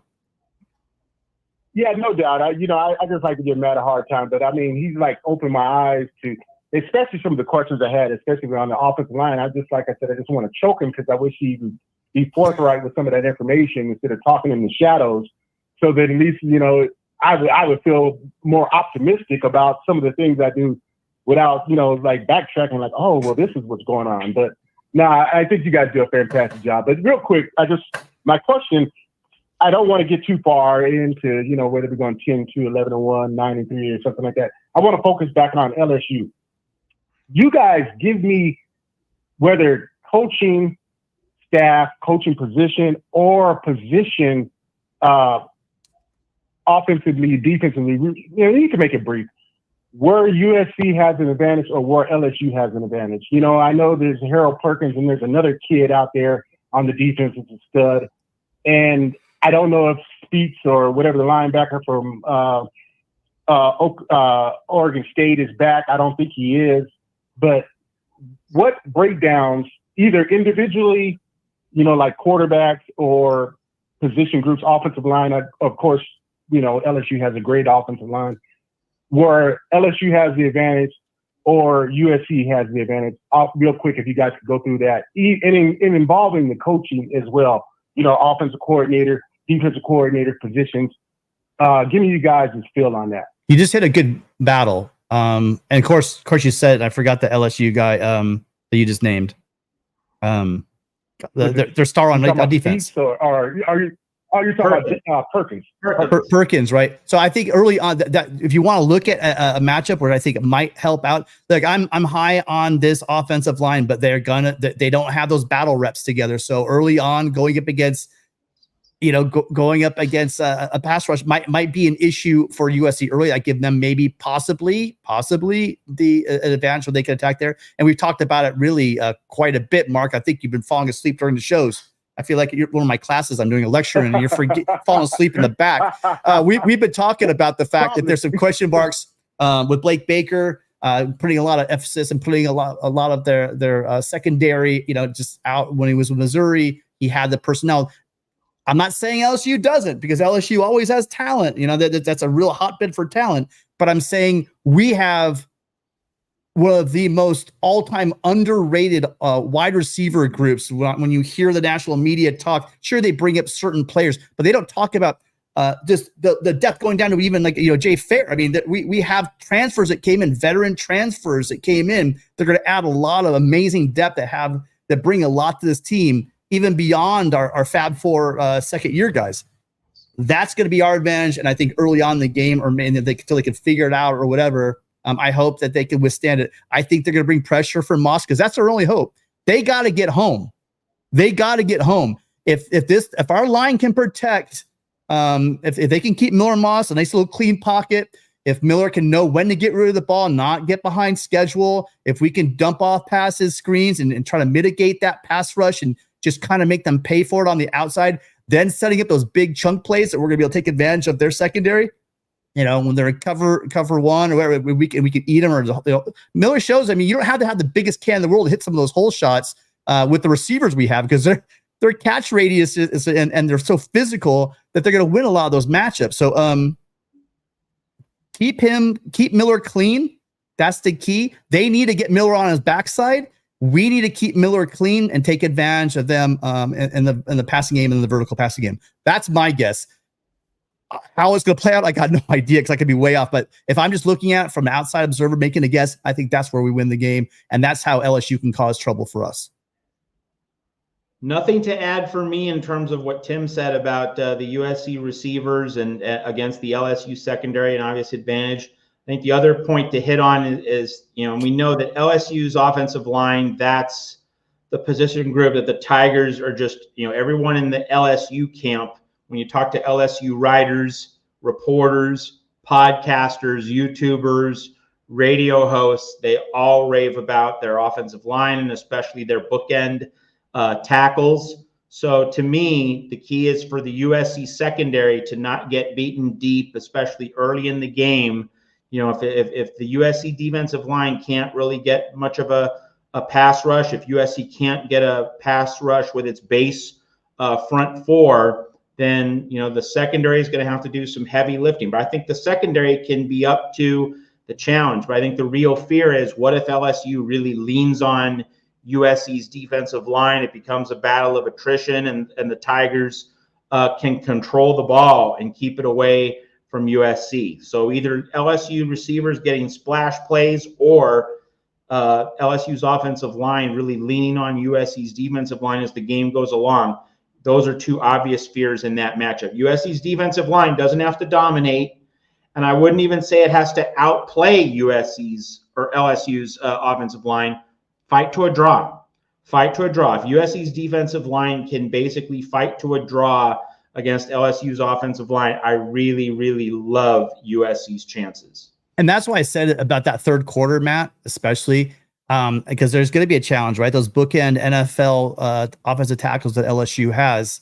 I want to see, what Anthony Lucas can do, right? What Cam Fountain can do, Braylon Shelby, Jamil Muhammad, Sam Green, just all those guys. See if they can get to them on the outside and see what we have. What do we look like? Because you're right. That's a good litmus test for how well this pass rush is going to be. I'm very, very excited about our secondary. But if you get both those things working in a game, we know we got some ball hawks out there that are going to be eating. I know that for a fact. But if you put that pressure on the quarterback, which I think that these guys can do, it's just going to be. So you would think back. Remember, we got all those interceptions and all those turnovers in 2002. That wasn't. I mean, we had some great plays in the secondary. But that was the Thule factor. That was Thule Pelotu just causing trouble in the backfield constantly for the offense, getting in the quarterback's faces. We have to get a pass rush against LSU because I think that's going to be really, really important. You can't let Nussmeier sit back there. So I guess for both teams, really, you're just going to need to get the quarterback dirty, and whoever does that more often, I think, is going to win the game. Yeah, sounds good. One last quick question on that. Quarterback, real quick. Right now, as we stand, who has the advantage, whether it be Moss as a starter or the kid from LSU? I look back at the highlights. I was looking at highlights of Jacoby Lane last year in the bowl game, and I know Miller threw 6 touchdowns, but it looked like there was a lot of 50-50 balls that came up because of Jacoby Lane and some of the receivers that caught it. So going into right now, would you say Nussmeier, or would you give the nod to Moss? I'm going to give it to Moss, and here's something we need to remember about the college football season. And I know that Adam is still in the chat. Something I didn't mention to Adam when he said, "Hey, Matt, why are you kind of moving the needle in the positive direction? Why are you a little bit more optimistic on USC than in the spring?" One thing that happened in the spring, and we need to remember this, is that the NCAA approved of helmet communication, that the coach can be in the helmet of his quarterback. So Lincoln Riley, until the play clock goes to 15 seconds, for the first 10 seconds of the play clock, from 25 to 15, you have Lincoln Riley in Miller Moss's ear, being able to feed him information, diagnosing the defense. Do we realize just how big an advantage that is for USC to have Lincoln Riley as a play caller as well as a head coach to guide Miller Moss through this season? That's something that has not been talked about nearly enough. And so just the fact that you have Lincoln Riley in Miller Moss's ear for the first 10 seconds of the play clock, that's going to make Miller Moss a much better quarterback. LSU does not have a comparable play caller to guide Garrett Nussmeier. So that is a big reason why I give Moss the check mark over Nussmeier in this game. Yep, I'm with you. I think Matt, you're really on that. That's one thing that I haven't really thought as much about, is that's the big part for Miller. And Miller is really cerebral quarterback, and you got those two guys talking pre-snap about what they want to do, taking a look at the defense. I think both those guys are going to. That's a brilliant point, Matt. Good call. All right, Mark. Appreciate you always calling in. Thank you so much for always calling. Really. Thanks, guys. Hey, and like I said, hey, man, love you guys. Keep up the good work. I want you guys to fight on. Hey, one of these weekends, when maybe the USC's off week, I want you guys to get the guy to just call in, the grad student, to talk. But I'd like to see if we could come up with some analytics or thoughts on whether the NIL, specifically Oregon, whether it become a positive, as in helping them to become a successful football team, or if there's any detractors of that, players. You got 2 million players, playing time, there's a locker room issue. I'd like to kind of see if we can have something on that back and forth, the pros and cons of pay for play. Yeah, I think all that's going to play out. Specifically Oregon. All that's going to play out over time. And who knows, maybe that might be a theme we're talking about at the end of Oregon season, about things like that. It's already kind of shaping up, but there's different coaches that have different tactics. You got one extreme, you got the Dabo Sweeneys, right, out there that are anti-portal, he's not anti-NIL, but it just seems like he just wants to build it from the locker room from at the high school level and build it up that way. It'll be very interesting to see over it. But Matt, this whole thing is changing every year. So I mean, it's like, and Mark, it's not like we've had a snapshot of any stability in order to probably collect the data to start looking at some of those themes and some of those data points, because it's in such the whole thing. That's the worst part about all of this, is if you tell, SC's just been kind of trying to figure out and read the room and getting it wrong often and being behind the 8 ball, and the more aggressive teams have taken advantage of it. And we've seen over the past 3 or 4 years how that's really played out for them on their rosters. I think that the NCAA is an abject failure, and they need to figure this shit out, because it's, as you got people interpreting the rules, taking them to court, taking them to the woodshed, you name it. Mark, what you're asking us to do is really difficult, because it just seems like there's such a different set of rules for everybody. And there's a different set of rules for different conferences. There's different sets of rules for different states. It just seems like everything's kind of a mess. And in order to get really a good handle on what you're talking about, I think we need 4 or 5 years of some rules that actually are rules. And then we can see how that affects things. But it can never help when you have a guy who's never played it down, right, become the highest paid guy on your team on the offensive line. I'm just going to leave it right there, because how could that possibly Yeah, Mark, you've been in locker rooms. How could that possibly help a locker room when you have that kind of dynamic? So we watched USC basketball last year, didn't we? These guys want to play. Right. Yeah. Yeah. But great call, Mark. Appreciate you being here, and I hope you call next week. Hey, I appreciate it, guys. Hey, and keep fighting on. And Matt, keep whatever you're drinking, keep it going, because it must be a good drink, and maybe you might want to enlighten us on, what type of libation you have, and we'll go from there. Spot on, guys. Spot on, Mark. Okay, before Tim takes the next call, $35 in the next 15 minutes. We're still $35 short of a third hour. You don't pony up 35, you don't get the third hour of Tim and Matt here at the Voice of College Football. 35 in 15 minutes. That's I already think you guys are gluttons. Okay. All right, appreciate it, guys. Take it easy, Mark. All right. I literally could probably do a show just from the chat. You guys, I do apologize. There's so much to do in these call-in shows, and I'm seeing some lively chat going on, great conversations from the callers. Just too much. If you've noticed, you guys, I used to keep a running tally of the callers. I'm writing it down, but I used to have a whole banner for that, and I just run out of steam. I can't keep up with everything, but I would love, Matt. It would be great just to have a show just on the chat, because you guys are on fire tonight.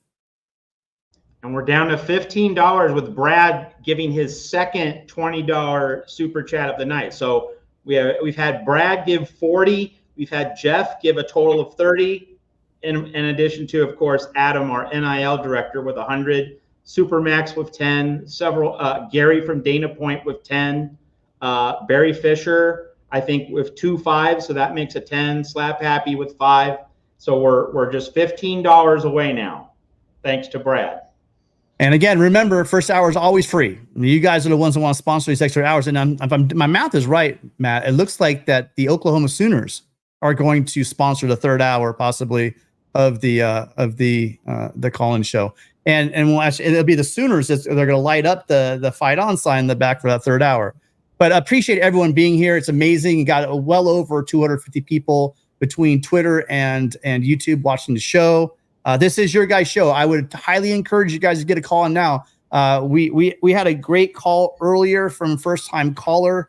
We need to have more of that. I think it was Benji. I remember my notes. Called in first time. Yep. So we need more of those. I love all of our longtime callers, but for this show to grow and to be more live, we need all you guys calling in. You guys call in. We want to hear your thoughts on the team. We're 2 weeks away. We're 1 week away from college football. 2 weeks away. Little over 2 weeks away for the SC game. Give us a call. And I think, you know what? We have a call. Hi, caller. What's your name? Where are you calling from? Hi, guys. Yes. Thanks for taking my call. My name's Grace, and I'm from Georgia. Hey, Grace. So this is our first. Is this our first lady caller in the history of the channel? Oh my gosh. I believe it. Well, it may I'm not be. sure. But Grace, you and Adam make quite a team. Thanks for your support of our show here at the Voice of College Football. Well, that's the reason why I'm calling. So congratulations, you're now a part of my night tonight. This evening I was supposed to go to dinner with Adam, and all of a sudden he told me on the phone, he's like, that I could go shove it. And he doesn't usually talk like that to me. I think we created a monster. So I thought I would get involved and just call you guys and say, here I am. He is taking me to dinner tomorrow night, but I'm also a fan of USC. I went to the University of Alabama myself, but I'm a huge fan of college football, of course, and really excited for the season. I think it's 2 weeks away, right? Yeah. And now I guess he kind of turned me on to like YouTube channels to watch about it all. But I mean, at first I was kind of mad at him. I was like, "What? You don't talk to me like that." And then now I understand. I was listening in, and it's just like the pre-season chat, I guess, on YouTube about Grace, college football. Grace, and that's really cool. It's- Yeah. See, maybe not in Alabama. For the rest of the country, they see it as a sickness. But listen, we all love it. It's a sickness we all enjoy. We never shut it down here. The season pretty much never stops. I don't go as far as other people that say there's no off season. There's definitely, believe me, I have to cover the sport. There is definitely an off season. But I will say that having fans like Adam and like you and the rest of the support we get here gets us through it. And yeah, you're right. You're 2 weeks away. I wish you the best of luck with Kalen DeBoer. Absolutely great coach. I'm sure you guys are going to love him. Thank you. And I don't know, as the first lady caller, do you have any questions for me, I guess? Yes. What are you most interested in about this season? What are you looking forward to the most? What are you the most excited about? Just your general thoughts on the season. Okay, so for USC, I'm not familiar with USC too much, but I know that Adam went there. He's a huge fan. I'm pretty focused on Alabama, and the whole scene of college football. I used to not be a fan of football at all, but once you go to that scene, it becomes a part of your life, and it's also it's so fun. It's so fun, and the socialization, the atmosphere is just invigorating, and then also looking forward to seeing your team play is just so fantastic. Then if you get down into it, I'm concerned about the new coaches and everything this year, but I love Nick Saban. I love our team, and I will always love Alabama. USC is just kind of something that I also love because of Adam, but I just love the scene of it all, and the social aspect is probably my perspective. There's no doubt about that. There's nothing like tailgating. There's nothing like the game day experience. And I mean, that's something I think I really want to see. I do want to get out at some point in my life, get out to Tuscaloosa and enjoy an Alabama tailgate experience. I'm sure it's pretty special. But go ahead, Matt. Sorry. Yeah, Grace, your expectations. College football playoff semifinals, title game, gotta win the Natty. Quarterfinals are okay. Mm-hmm. Where are you setting the bar in terms of your expectations for the Tide? Setting the bar as far as what? I'm sorry. Expectations: quarterfinals, semifinals, title game, championship. For the Tide. Okay. Oh, for the Tide. Yeah, I expect Georgia and Alabama in the playoffs, of course. But I mean, I hope that they go all the way, but I expect them to be in the playoffs. That's the nice thing about being an Alabama fan is literally you expect your team to be playing for national championships, and that's what we're aspiring for here at USC. And I think that we're really close. And listen, really appreciate your call, Grace. You said I did not know. See, I was a little bit slow. I didn't understand when you're saying Grace is calling. I didn't realize that it was the Grace that he was supposed to go out to dinner with. Adam, you better take her out to a very nice dinner. Maybe take a week off of sponsoring Adam Lamparello show next week and take her out to a really nice dinner for having to put up with all this stuff tonight. Grace, thank you so much for calling in. Really awesome. And thank you. We don't play Alabama this year. Well, actually, we will. I'm going to hold that because we might be seeing you guys in the playoffs. So I'm not going to give you that roll tide. I was going to give you a roll tide, but there's a chance we might see you guys in the playoffs. Roll Tide. I enjoyed this call. So anyway, take care, guys. Thank you. All right. Bye. We enjoyed having you call in. Thank you, Grace. Well, okay, there we go. Well, so there's the challenge out to all the. I do look at our analytics. I do know that we do actually have female viewers, although the vast is a serious minority of people that view. I think less than 3%, but that's a pretty that's higher than I thought it would be. So I challenge, Grace called in, so I'd love to hear some of the Lady Trojans call in and give us their perspectives on the season as well. Barry has carried us over the goal line. Touchdown, USC at the voice of college football. We are going for a 3-hour tour. A 3-hour tour. Thank you, Barry. Touchdown, USC.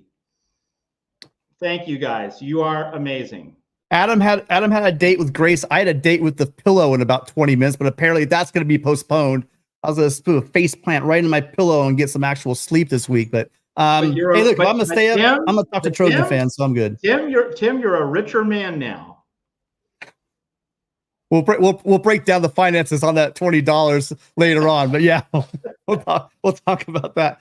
So that opens up the phone lines for callers. You guys have financed it. Barry, okay, I'm throwing down the gauntlet. I want to hear from Ralph. Ralph, you're always here. Ralph Wolf. I would love for you to call in. Kurt's here all the time. Slap, you haven't called in a while. Let's hear from you guys. Someone out there, I want to hear. Okay, sorry, I'm stopping now. Jeff Rodriguez, I'm putting out to Jeff Rodriguez. I have like the bat signal. I need a Jeff Rodriguez signal. Put the splash on the back wall here, letting you know that we need to hear from you, Jeff. Give us a call. Let us know. Super fan number 1. Appreciate you being here. All right. Well, Matt and I used to sit here and stare at each other until someone calls, I guess, apparently. Okay. I guess we get. Wait, so Tim, no calls in the queue right now? As we speak, that we have 0. We had 4 and we went from 4 down to 0 really fast. So I think all right. While we wait for another call to come in here at the Voice of College Football, let's do something in the chat, okay? While we're waiting for a call.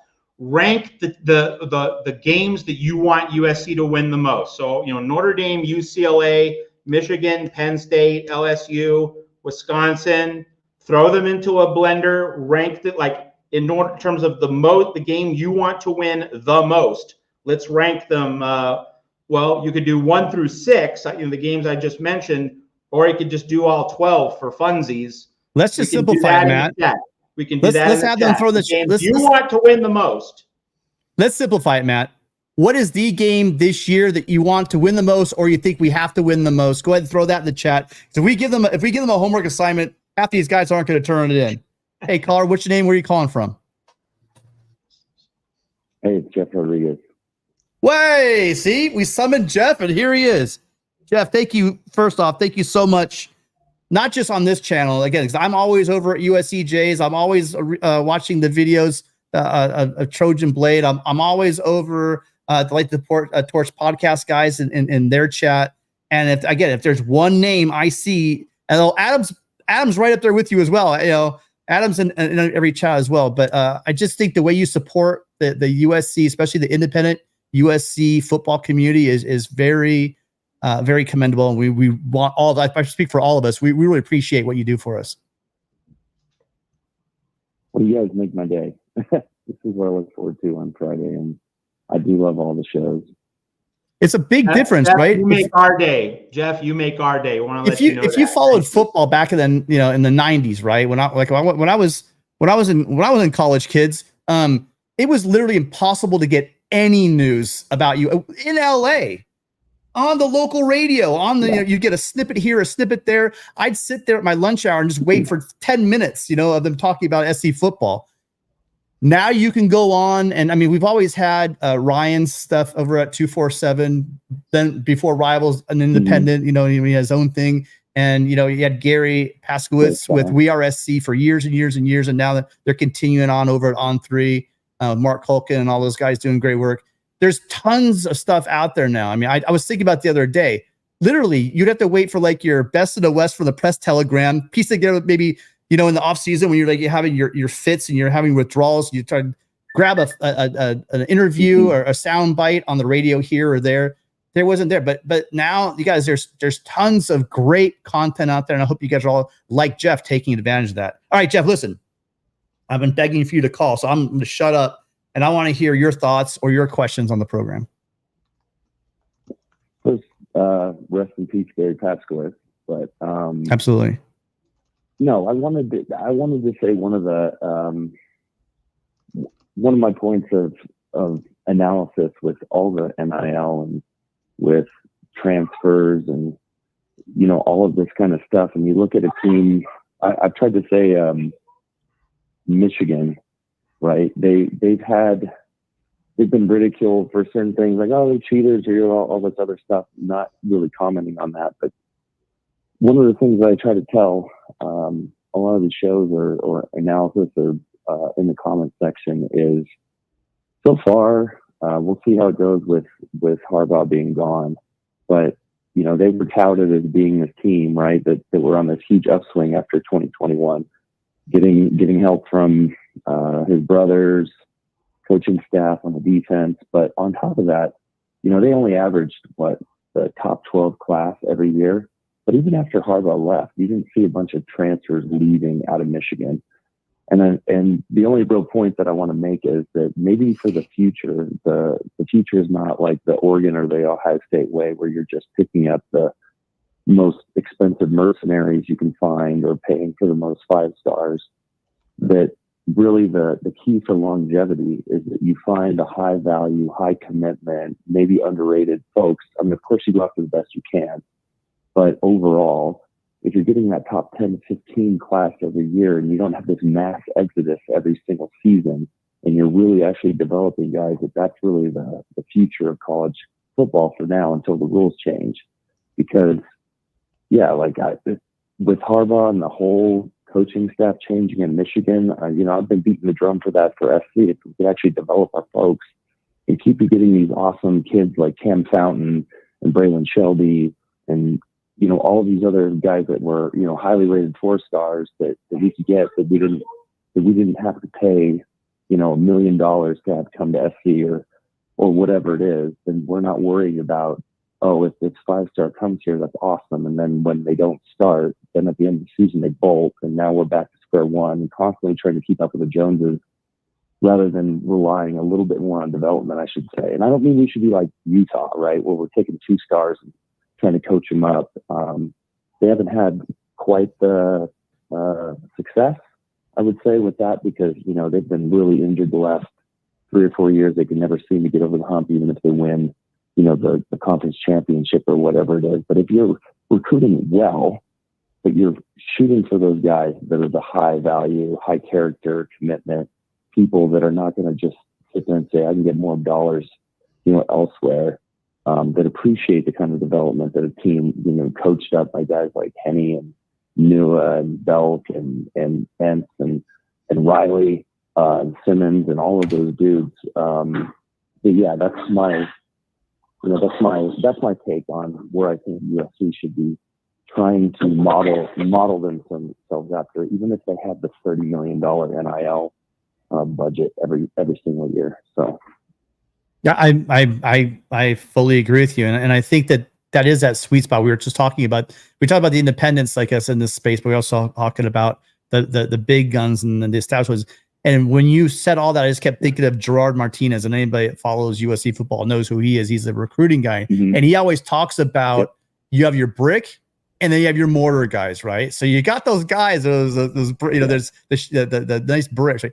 But you need the guys that hold the team together, right? The 6th-year seniors, that 5th-year senior guy. You have the guy that maybe battled through injuries and is getting on the field now, or just was that developmental guy that believed in the program and just worked hard in the off seasons, worked hard during the season, finally gets that shot as junior or even his 5th-year senior year. You know, you need those guys. And I think that last year with Michigan, you saw a lot of those guys on that team, as well as the shiny guys who came in unheralded, you know, as 3 stars from Servite, right? And then all of a sudden, you're the best defensive tackle in the country, you know, arguably. So you need that, and that's why we're. And they didn't leave. What's that? And they didn't leave. And you're looking at, though, because you're looking at, that's what USC's selling. Again, listen to what Riley said when he got this staff. They are selling development. Could you have I think the low end guys that need a long time to develop, they're not going to be those big price tag NIL guys, right? They're going to come in, they're going to shock and surprise and develop. The guys that are the top of the line guys, like a Caleb Williams or whatever, they have a one track mind. Yes, they're coming to USC because they want to get some bags, but they want to go be coached by Lincoln Riley. Now I'm in the belief that we're getting guys that maybe get excited on an unofficial visit and say, and commit to USC and again, because of Coach Henney, because they want to be developed by Coach Henney, they get cold feet, whatever, but they're interested now. And that's what you're going to see as well. The guys that are serious about ball, the guys that are your super elite players, I don't think they're that concerned about NIL, because the money you're getting in NIL is peanuts. Talk to Amon-Ra St. Brown about what your second contract is going to look like. Once you get into the NFL and the big money of even just a signing bonus to the NFL, if you're like a top first round draft pick. The NIL is monkey change. It's just like little play toy stuff. It's a joke, not to us, mortal humans, but I mean, when you talk about NFL top talent, the goal shouldn't be to get $3 million, or get $1.5 million with your NIL deal from some collective. You want to go to the coach, and that's why I think earlier on you guys were talking about Julian Lewis. I think eventually Julian Lewis is going to end up at USC, because the very first thing he was talking about, him and his dad, is they're going to SC and they're going to go to SC. As long as Lincoln Riley's at USC, they're going to USC, and I think that's going to be the case as long as Lincoln's still there and Lincoln doesn't get fed up with the fact he's waiting. I mean, and I have no inside information. You hear all the speculation about other people. Julian Lewis, in my mind, until otherwise, again, is going to be the quarterback coming to USC this year. So it's all about development, and they want a place where they can be developed. Same thing in Michigan. Sharon Moore and his staff. It's a new staff, but he showed you. And when you look at the line play they've had, it was a big part of their success at Michigan. It's allowed them to beat Ohio State 3 straight years by what Matt was talking about. You just lean on them for 3 quarters, and then bam, you're going to wear down that defense. And I don't care how good that defense is, they're going to be exhausted and just pound you out. So I think that the locker room situation is always I'm getting arrested. I'm getting pulled over. The locker room situation is always going to be an interesting one. And I think that Michigan showed you could do that, like you said, without getting the number 2 team in the country and the recruiting stuff. And I'll tell you, recruiting does matter. It does matter. It's just some of the stars I just talked about, not Kenneth Grant. God, it's too late at night. See, this is why I should be sleeping right now. You got 3 stars that develop, that come out and then ball out. So, I mean, you need to be perspective on that. As long as USC doesn't finish outside the top 15, I count that as a recruiting win, and they're just going to build on that this season by winning on the field and with the development and winning and some improvement concept on the field. We're going to be okay.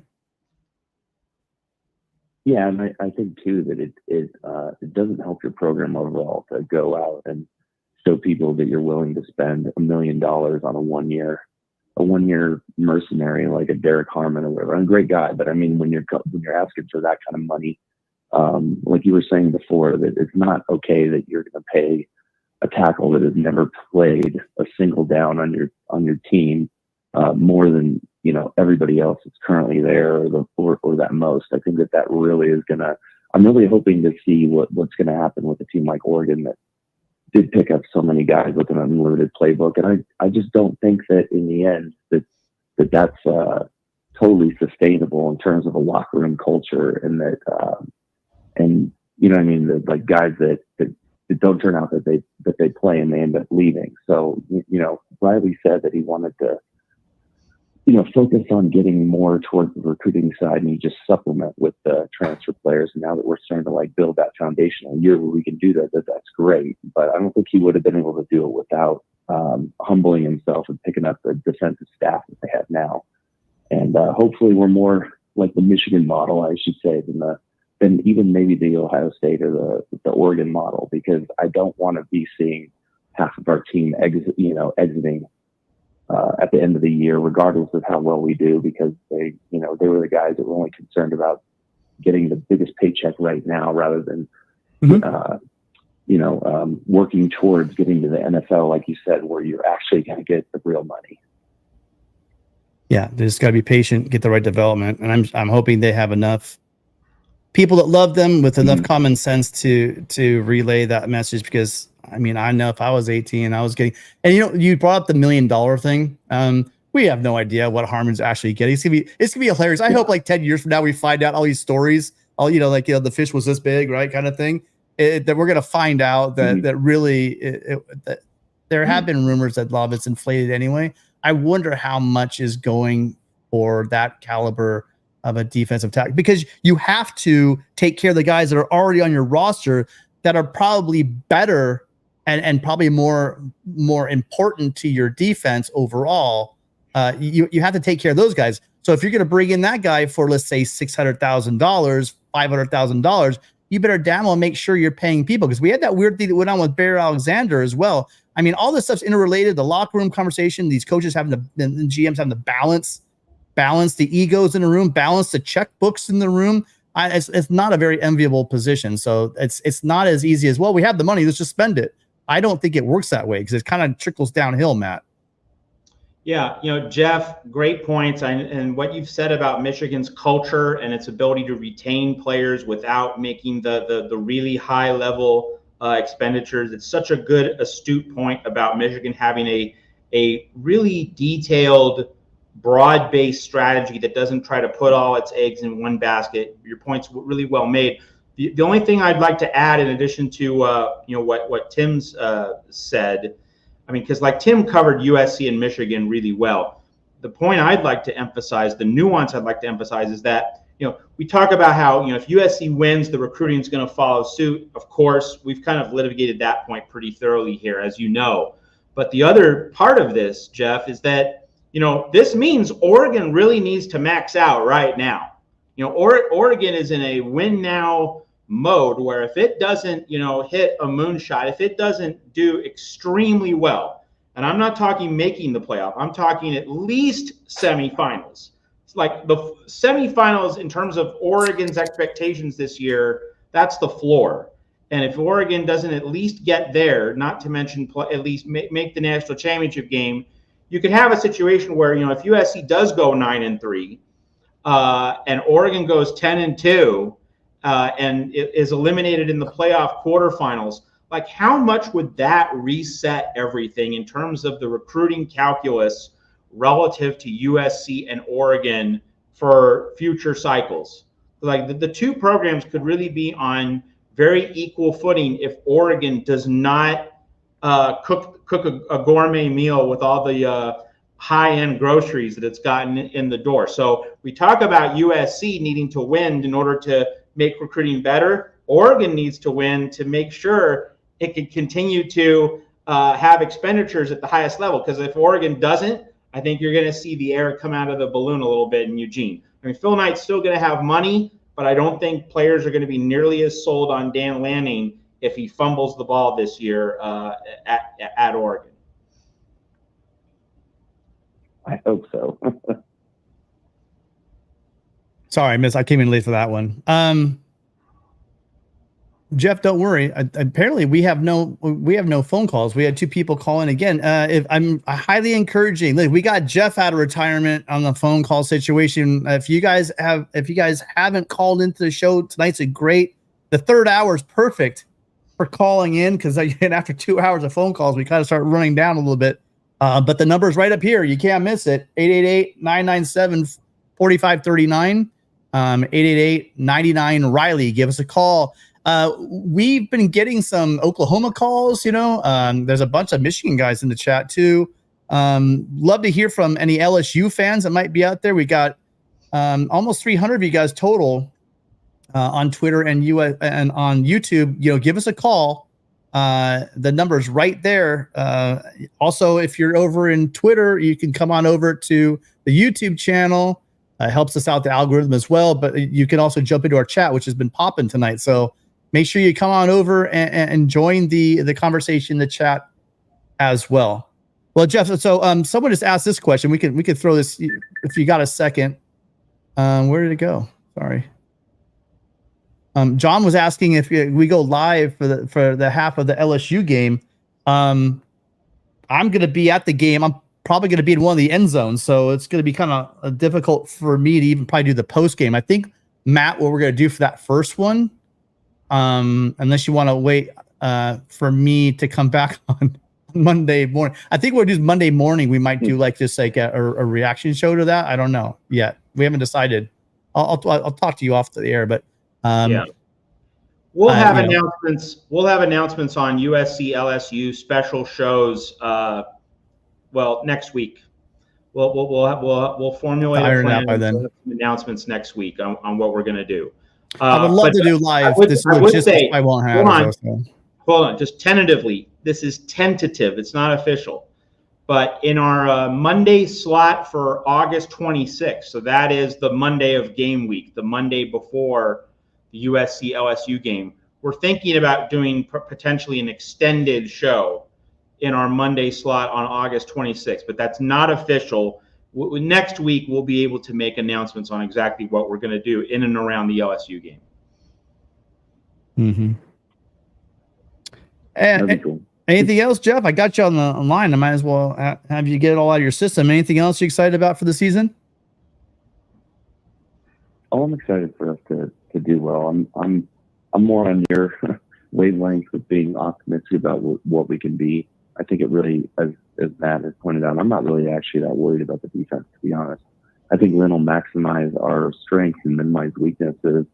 And just seeing a lot of footage from UCLA, seeing how well he disguised coverages, but yet, is making it so much more simple. Everybody has a lot more confidence in camp. I'm just worried about the offensive line. If we lose a tackle, especially, that's, of course, the issue. I'm actually even not worried about losing defensive front players. I think we're going to have enough of a rotation there. And if we actually do, like what Belk was saying, we're going to be actually rotating out a bunch of our secondary, and we can actually, and they can play to a high level without having to be in rhythm, so to speak, that we have the same dudes in the entire game. Then I think we'll be fresh enough. We won't be as banged up on the defense. We can really lean on that secondary. But offensive line, you got nothing behind Elijah Page and Mason Murphy, in my opinion, other than if not true freshmen, then guys like Tobias. Did you say name escape Tobias Raymond, like Tobias Raymond, right? He's a similar boat as Elijah Page, and that he came in the same class. But I know they all look the part, but we're really going to see whether Josh Hanson's coaching is astute. I think Henny is inspirational, and it's a lot easier, in my opinion, to get defensive players ready to get out there and be ready. But as everyone said, guys tend to sprout on the offensive line in like their third year for the most part, and coming in sparingly, and it takes a long time to develop them, and regardless of whether they have the bodies or not, right? So that's the only thing that I'm worried about. If we can keep them healthy, and I think that Moss will do his part there because he's a quick release, but you can't rule out injuries, getting his foot stepped on, or something like that. So I really hope that we don't lose Elijah Page down the step or down the stretch. That's really my biggest concern. Yeah, there's no doubt that there's a couple of guys on. All of them. And a lot of people aren't talking about Emmanuel Pregnon, but he's might be one of the big surprises out of nowhere for these guys. He's made, I think he's lost a lot. He's really changed his body. He's a big guy. He made a freaks list. He made whose was it? I can't remember now. But anyway, he's really strong. All you've been seeing off season is just how much the strength he's getting, the size he's getting. So that the offensive line, especially the interior. Moving Monheim in, we've had some good center play, but we haven't had a really big guy. And now if you look at just think of the weight representing in the middle. If you got Alani Noah, and then you have Emmanuel Pregnon at guards, and then you have Monheim in the middle, it's pretty damn big. And then while we talked about earlier, we talked with Roy about Micah. If you watch the athleticism of Micah and the strength, we said this about the defensive guys coming in for defensive tackle. And I'm not going to say because I have no idea how strong they are. It's one thing to be college football size. It's another thing to have college football size. And then you also have the stamina and the strength to play up against fifth-year linemen on their side of the ball. So that's the other piece of it that's questionable. But the ongoing conversation between Matt and myself, we've been going back and forth about the offensive line, and this is a prove-it year for Henson, and we're going to see if we've developed that depth on the offensive line, because last year you got to give them a pass. Obviously, in 2021, 2022, we had the guys carry over, and there wasn't any depth behind it. But we had to get past because these guys just got here. Now we're talking year 3, and we should have some serviceable depth on that offensive line. But I'm with you. There's a couple of guys there that we really just cannot afford to lose if we have championship either within the conference or national championship aspirations. I agree with you. Yeah, I think that how well we were able to run the ball, the confidence that Riley has with calling run plays, I think is going to really tell whether or not our line is there. Because they say, linemen love run blocking. They don't care so much about pass blocking. And I think Moss can get it off really fast. He's on the Holiday Bowl against good defense, but he was able to get the ball quick enough to get our guys going. But the run game really didn't pop. I think this year, like you said, it's going to be a lot better because the middle of our line is just ginormous. Even with Mon Hyman in the middle and our massive guards, our depth of massive guards, that's going to be great. I think that'll it'll take some pressure, I think, off the tackles. But that's the only part that I'm really that worried about. I think that our running backs are great. Of course, we've got this amazing underrated receiving core. Moss will be, even if he's not a Heisman candidate, he's going to be good enough to be able to put up tons of points in a Riley offense, and will perhaps have better timing and more balanced play because, he's not relying on Moss doing the RPO to get our run game going, so to speak. But yeah, that's my only concern really is the depth and how well our O-line shows out. And I think if we do that, I think that the defense is going to really shock a lot of people, and I think it'll be a top 30 defense, to be honest. And we have a shot against anybody. So that's all I got to say, guys. I really appreciate you all. We appreciate you, Jeff. Yeah, Jeff. Again, not just here, but everywhere in the Trojan YouTube community. We all appreciate you. So thank you so much for being here. And I want to hear from you more often. You're not allowed to donate money unless you call. The new rule is you can't donate any money unless you call in. That's it. Matt's gonna kill me, but that's my rule. All right. That's my rule. All right. All right. I guess I'll be calling him more. Matt's gonna fire me now. I'm off the show but I'm serious. I'm serious, Jeff. You can't leave. You can't donate money unless you call in. That's the new rule. All right. I'll catch you later. Copy. All right, thanks. Bye. Bye now. Thanks, Jeff. Okay, Well, Tim, you need to field the next call. I need to take a little break here. Be right back in like 5 minutes. Will do. All right. See you in a minute. Hi, you're on the Tim and Tim show for the next minute. What's your name? Where are you calling from? Hi, this is Gerardo. Gerardo, how you doing? Needed some calls. I feel thank you. Listen, yes, he can donate money without calling. Okay, I'm just giving him a hard time. Okay, listen. I was listening to Colin Cowherd earlier in the week. Yeah, Cowherd earlier, and I was just going to repeat some of the things I believe he said, and then kind of get your opinion and get your take on it. So he was talking about that in the second part of last season, Riley began to, when he saw that the offensive line was not protecting Caleb enough, he began to shift in some of his play calling and started calling more not to get him hurt. But there was a shift now when he, in the bowl game, and he completely went back to his own playbook and calling, and you could see the results.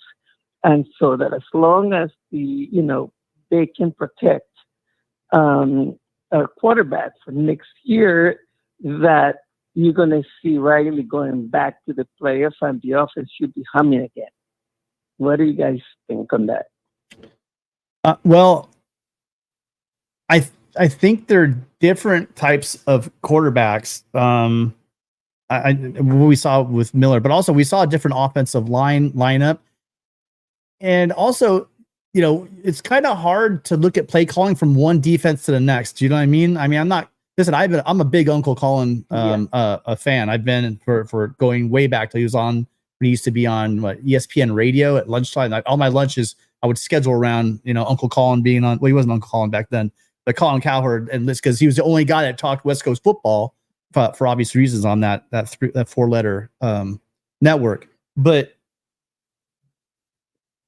I am interested to see how this offense runs with Miller, right? Because that's the one thing about Lincoln Riley is he's going to run the offense that his quarterback can do. We've seen him win with all different types of quarterback. You know, if you have Murray, you know, Baker, and then you don't need to run the same offense, and you're not going to see the same offense that we saw. But he's going to play to the strengths of the quarterback. So I'm interested to see. The big question is, I don't think it is Miller. Here's what I will say. I talked to Gabe about this. If we were talking about the matter of fact, the caller also brought up. I'm sorry, I forgot who it was.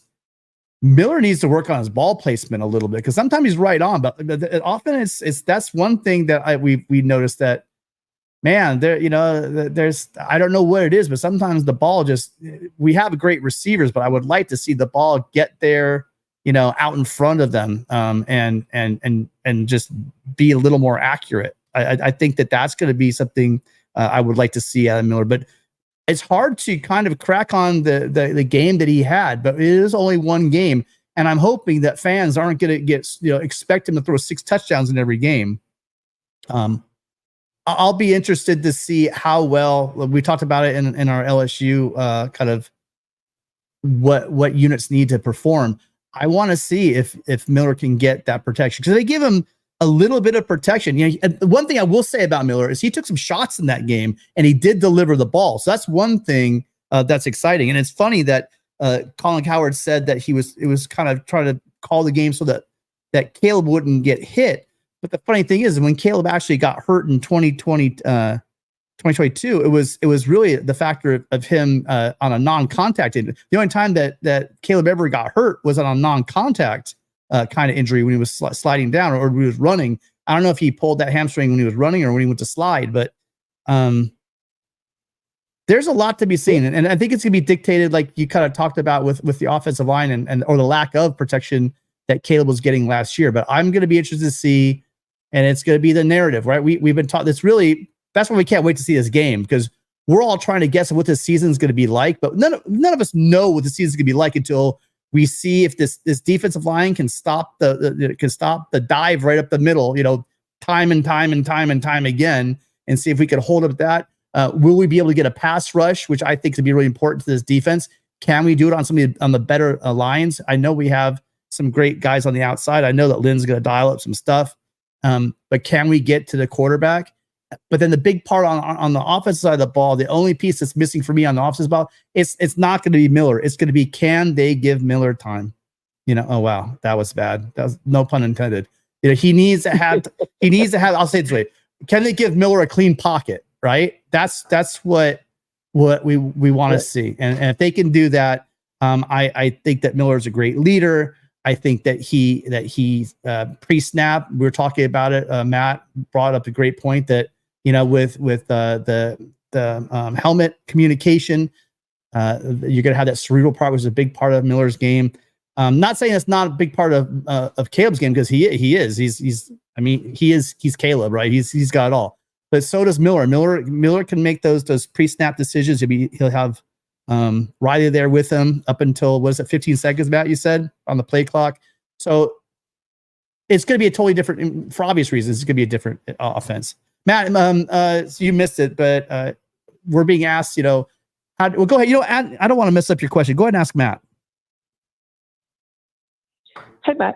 So I was bringing up that Colin had mentioned, and I just wanted to get your opinion on it, that Colin had mentioned in his show that towards the end of last season, when he noticed that the offensive line was not living up to what was desired, he kind of shifted his play calling in order to protect, to protect Caleb Williams, Colin Williams. Yeah, Caleb Williams. Especially for his upcoming draft, that he wanted him not to get hurt. But that you could see the difference when the bowl game came, and then he basically unleashed his playbook again, and he went back to calling the games the way he normally calls them, and that if they can protect Moss for next year, that offense should be humming again. I really didn't sense that, Gerardo. I felt that it was still a pass happy, pass first kind of approach. There were some shorter passes at times, but if Lincoln Riley was really trying to protect Caleb Williams, before the NFL draft, I think he would have called a more run-heavy game. But let's remember, Marshawn Lloyd got injured, and that was also something that limited USC's ability to run. And I've mentioned a number of times that these first 2 years of Lincoln Riley, he's leaned on one guy primarily. Travis Dye, 2022, Marshawn Lloyd, 2023. He really didn't go running back by committee for the guys after, the number one running back bell cow. So I really wasn't seeing that. Let's keep in mind, I guess against Washington, like the conference title was still up for grabs, but that was November 4. That was just 2 weeks before the end of the season. And we know Riley went all out in that game. Remember that really deluxe trick play with Zachariah Branch, the double motion, Riley was pulling out all the stops on November 4, and it's just that Grinch's defense, hit rock bottom, giving up 52. But the season ended against UCLA on the 18th. Maybe against Oregon, there was a little bit of a pullback, and they weren't taking chances down the field quite as much, but Oregon pretty well contained USC's offense in that game. So I'm not sure it was entirely Lincoln Riley dictating with his play calling. I know that against UCLA, Lincoln Riley was trying to throw the ball, but the UCLA was caving the pocket. So that point just doesn't seem to hit for me. Certainly not against Washington. Lincoln Riley was still, throwing the kitchen sink at Washington for sure. Maybe against Oregon, it was a little bit cautious. Against UCLA, he was trying to throw the ball. He was trying to attack, but Caleb just got swamped. The UCLA game, I don't think you could say too much about Lincoln Riley's play calling, because nothing was going to work with USC getting punched in the mouth the way they were in that game. So that to me doesn't seem like a point that really resonates with me based on what I saw. Matt, that was amazing. And I've just figured it out. What you do is you're going rope-a-dope on me. You let me go crazy for the first 2 hours, right? Just talking 100 words a minute. And that's how you're so fresh in this damn third hour. That was a great answer. I'm having trouble putting sentences together, and you're just ripping it right off the top. But so yes, Gerardo, exactly what he just said. Yes. Well done. Well, Mark was saying about how much I drink. Well, I just had a little bit of raspberry lemonade during my 5-minute break, so I guess that did the trick. That sounds a lot like Kool-Aid, Matt, but we'll get you there. You're halfway there. If you go to lemonade, you're almost to Kool-Aid. All right. Well, that's great question. Thank you so much. Appreciate you calling again. We haven't heard from you in a while. Make sure you call back. I will, and I'm so bullish, and right now that I'm looking forward to the LSU game. So maybe, hopefully, I'll run into you there. Oh, I love that. Let me know. You shout me out if you see me. Tim need to meet up. Yes. Yeah. Let me know. Okay. Thank you, guys. All right. Fight on. Thank you for calling. You're amazing, Matt. You're amazing. Hour 3, you're just flying away, fresh as can be. I like it. You know, when generous donors give us a third hour, like, you got to bring your A game. That's right. Well, we got 3 calls to get through here, so let's get them rolling. Hi, thank you for being here, and thank you for calling. What's your name and where are you calling from? Tim, good evening, guys. This is Alex out of Glendale, California. Alex, how you doing? Doing great. How about you guys? Great Friday night. It is. It's really nice. Got the windows open. It's just right now. I'm loving a nice August Southern California, like, warm evening. It's perfect.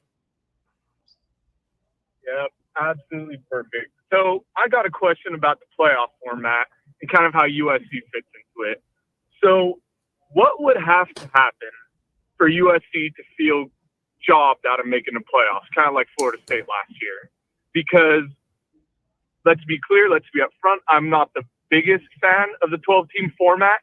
So I kind of told myself, hey, if USC does not make the 12-team format, I have no reason to be mad. If you can't prove you're one of the top 12 teams in the nation definitively, then there's no reason to be mad. So what is kind of the point where you guys think, like, okay, USC is getting screwed out of a 12-team playoff? Okay, well, we saw what happened with Florida State, right? And how did Florida State get jobbed? The SEC, right? ESPN, having the SEC deal, being the SEC broadcaster, wanting those SEC teams to be in the field. So, like, if USC is 10-2, okay, and an SEC team is 9-3, and USC somehow gets snubbed in favor of the 9-3 SEC team, like, that's the scenario to me that jumps off the page in terms of just an absolute unholy outrage, and the Trojans being snubbed. If that SEC team is 10-2, we can have a conversation, and USC fans would probably feel justified in saying that the Trojans were snubbed even at the hands of a 10-2 SEC team. But if 10-2 USC gets snubbed for a 9-3 SEC team, oh my God, everyone's going to want to burn the house down around here. Well, and that's why I'm talking about how important, again, these non-conference games are. Is Notre Dame going to beat A&M, right? Is that going to happen? Is Michigan going to beat Texas? Now, all these narratives can be played out. I think that it's going to be funny how they're going, if it goes against the SEC with a narrative and the Paul Feinbaums. And I want a moratorium on that name. I don't want to say that name anymore on the show. Yep. The ESPN people, that's what we'll say. The ESPN people that are really annoying and very, very biased, then we'll know who we're talking about. I wonder what the narrative switches to then, because if we're talking about 10-2 USC team, that means that they're winning 2 of Michigan, Penn State, LSU, and so there you go. The LSU, that's gonna be a very important. That the price tag you're talking about. You have to beat LSU. So then you're talking about, so you beat LSU, and then you're beating Michigan, Penn State, or Notre Dame. Penn State. If you're doing that and you're not getting in, they better have a pretty good resume on the other side, especially like if an LSU finishes like what they're picked to be 4th or 3rd, like 4th or 5th, whatever. They're going to finish obviously in the top half. If they finish in the top half of the SEC and USC goes in week 1 and beats them, and then adds on by beating one of those other 3 teams, and then win and then runs the slate, losing close, let's say, because if you get blown out, then they're unless you're Oklahoma, right, back in the day, you're going to get in, and they'll forget about it. But in general, if you lose a big game, you're kind of gone. You're out of the conversation. But assuming that the 2 losses are to those 2 of those 4 teams, and they beat 2 of those 4 teams, one of them being LSU, and nothing's embarrassing, it's going to be a hard sell to say that USC is not at 10-2 getting in. That would be a huge snub. It's just a weird spot to be in right now, from USC arguing, oh, like, we're number 1, number 2 in the nation, or maybe we can make a 14 playoff to, hey, we're one of the 12 best teams. It's just a weird spot to be in, that's what we're arguing for. And I get it. The rules changed, the grading system changed now, but it takes a little bit of getting used to. I think if you go 10-2 in the Big Ten, and 2 of your 3 out-of-conference games are against LSU and Notre Dame, I think you're in the playoffs. I'll just leave it there. Here's another point to discuss. Here's another point to discuss about the playoff. And again, you want to be 10-2. Like, you don't want to be 9-3, because then like you're at the mercy of the fates. You need so many more variables, so many more sources of help. But that having been said, if we're just to explore the hypothetical of USC getting in at 9-3 because of its strength of schedule, this is a really interesting point. And like, I don't think the answer is obvious, but I do lean in one direction more than the other.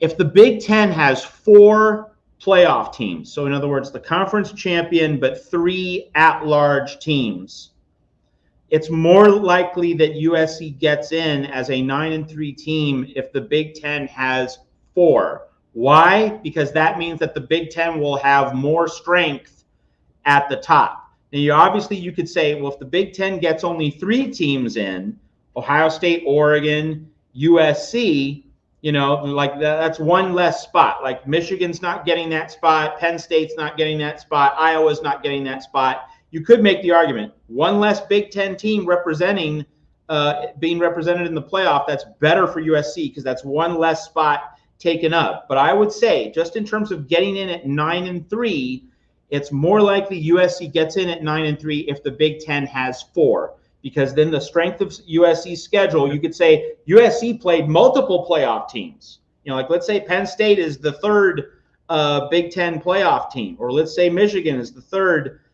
Big Ten playoff team, or let's say Michigan and Penn State both get in and like Oregon crashes out. Now, that would be pretty great. I don't think it's going to happen, but that would be good.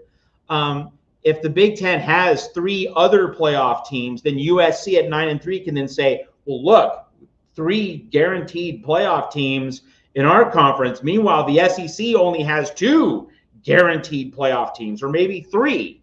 So if the Big Ten is getting more teams in than the SEC, that would probably work in USC's favor. It would work in, like, if there's a tiebreaker between USC and LSU, USC would have it. If there's a tiebreaker between 9-3 USC and 9-3 Missouri, or 9-3 Ole Miss, if the Big Ten has 4 teams in, USC gets more leverage, most likely. It's not a guarantee, but most likely. So that is another plot point to consider in all of this.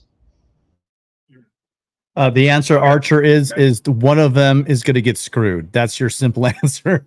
But I mean, but come on. I don't know if you. Go ahead. Sorry.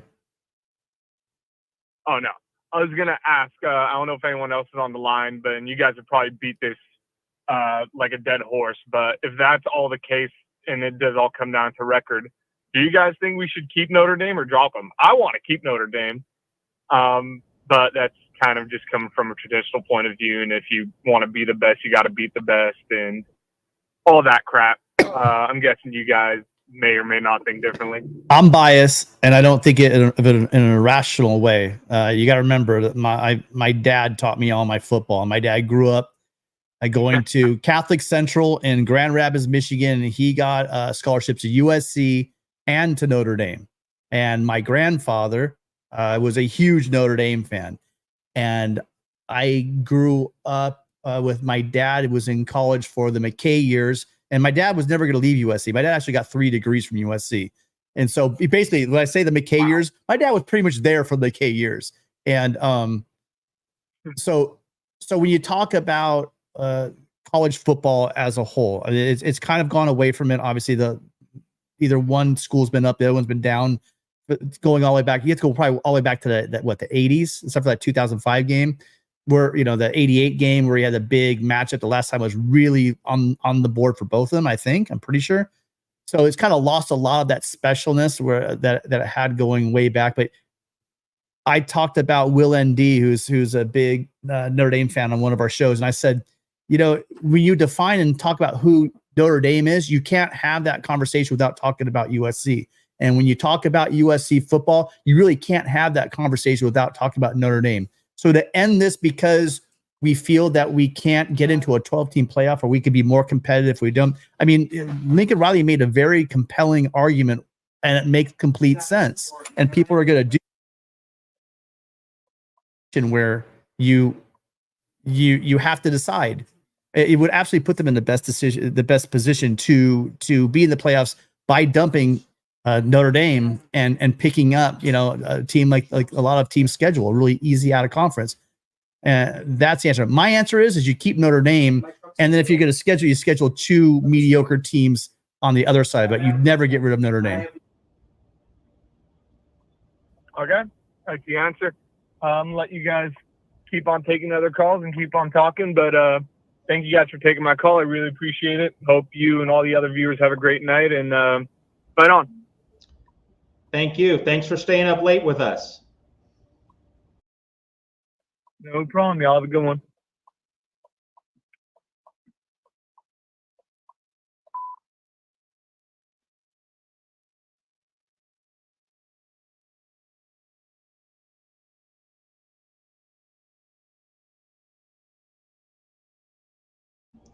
Okay, Tim has some audio to get sorted out here.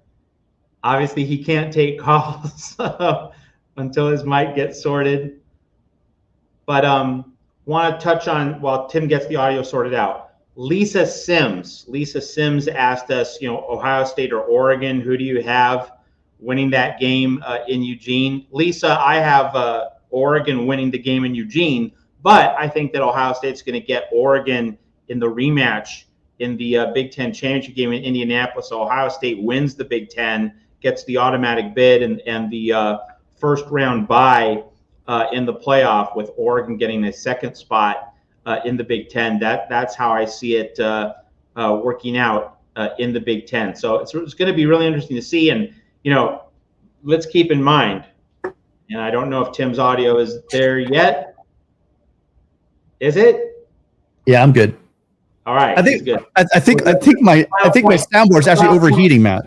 Yeah. Just a final point is that October 12th, if there is one college football Saturday after the first part of the season that you want to set aside, October 12th, because you have Penn State, USC, you have Ohio State, Oregon, you have Texas, Oklahoma. There are like 6 or 7 absolute must-see games on Saturday, October 12th. So that is definitely a clear the calendar type game. USC plays Utah State on September 7, and then there's the off week on September 14. So if you have to balance chores and real life versus college football this season, cash in your poker chips on September 7 and 14. Do the errands, do the things with the family, and make sure you have your time on the couch on October 12th, because that day is going to light up college football. It's one of the great slates of all time. And who knows, folks, maybe October 12, 2024 will be a mid-October Saturday on par with October 15, 2005. USC over Notre Dame with the Bush push and so many other games, arguably the greatest college football Saturday of our lifetime. So October 12th offers at least the potential to be something very special this year. I think you got me now? Yeah, we did have 2 calls. I think I dropped them. So if you guys want to get in, make sure you get in now, because I think where are we going with our time here? We got our 12 minutes. I guess we could hit the chat because we have a call-in show. I do apologize. There were a couple people that were waiting. You've got a wide open phone. If you're still here, give us a call. If you're on Twitter, you don't need to be in the chat. You can call right here at the number 888-997-4539, 888-99 Riley. Give us a call. My soundboard's on life support. I got the fan on it now, so hopefully that's going to cool it. And we have to say 284 people watching us at 12:49 a.m.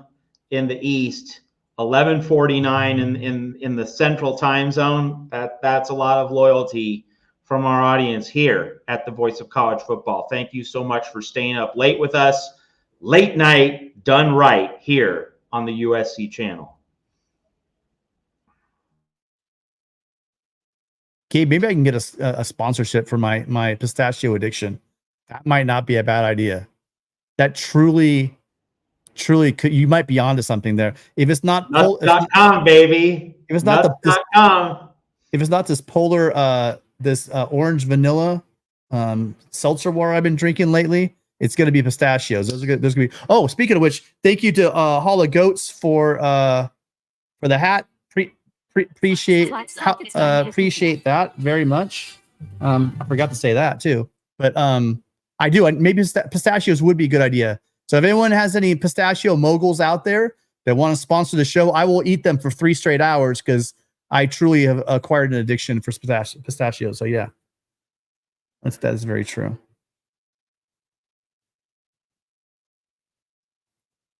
Roger, you're in Berlin. You're in Germany, or maybe it's like Berlin's like a small city in Iowa or something like that.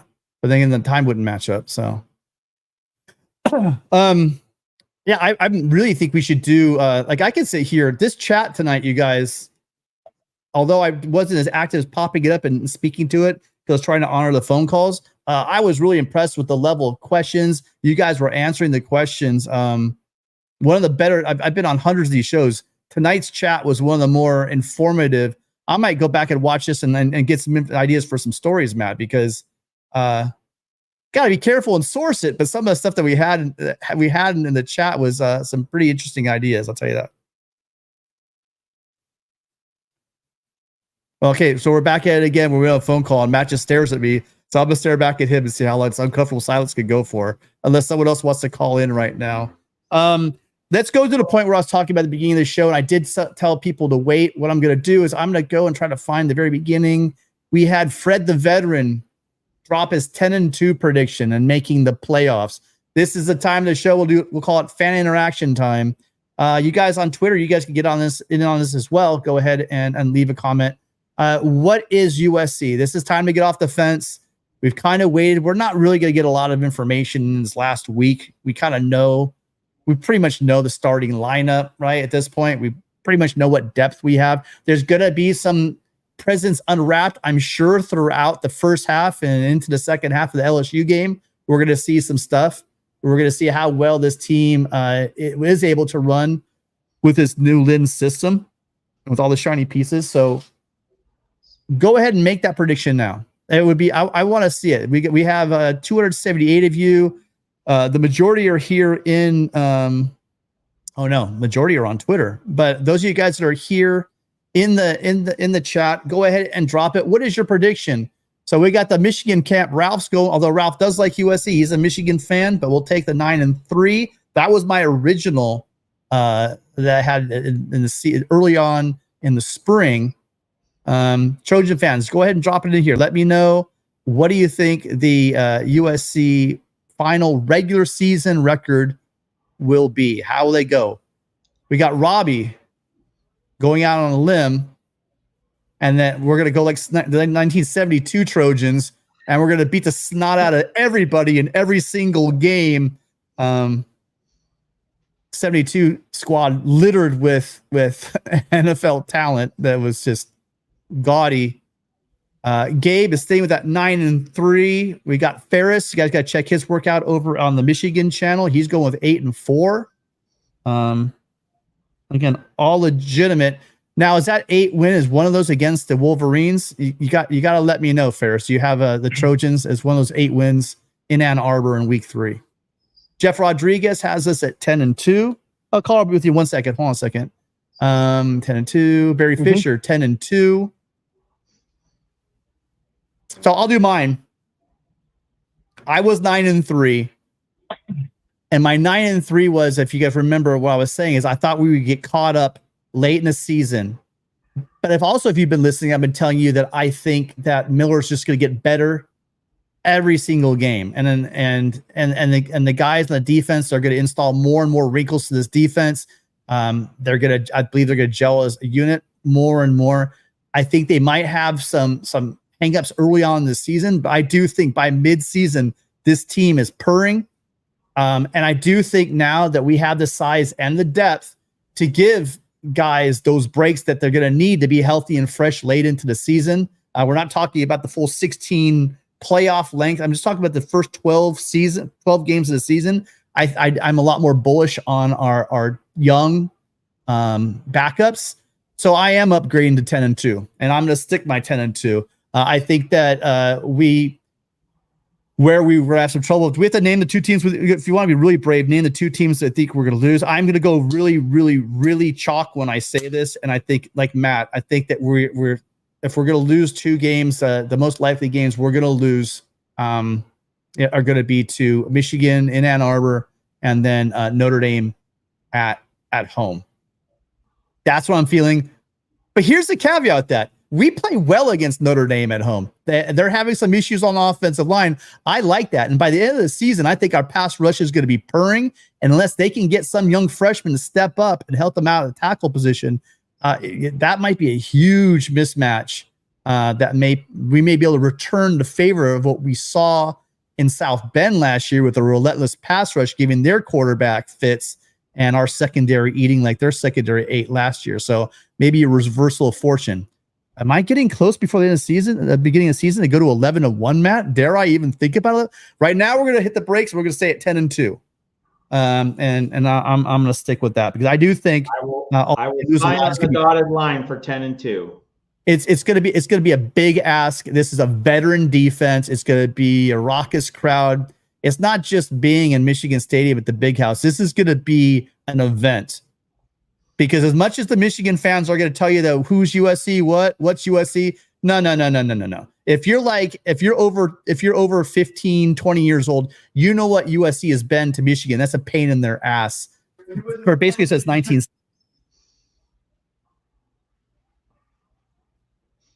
No.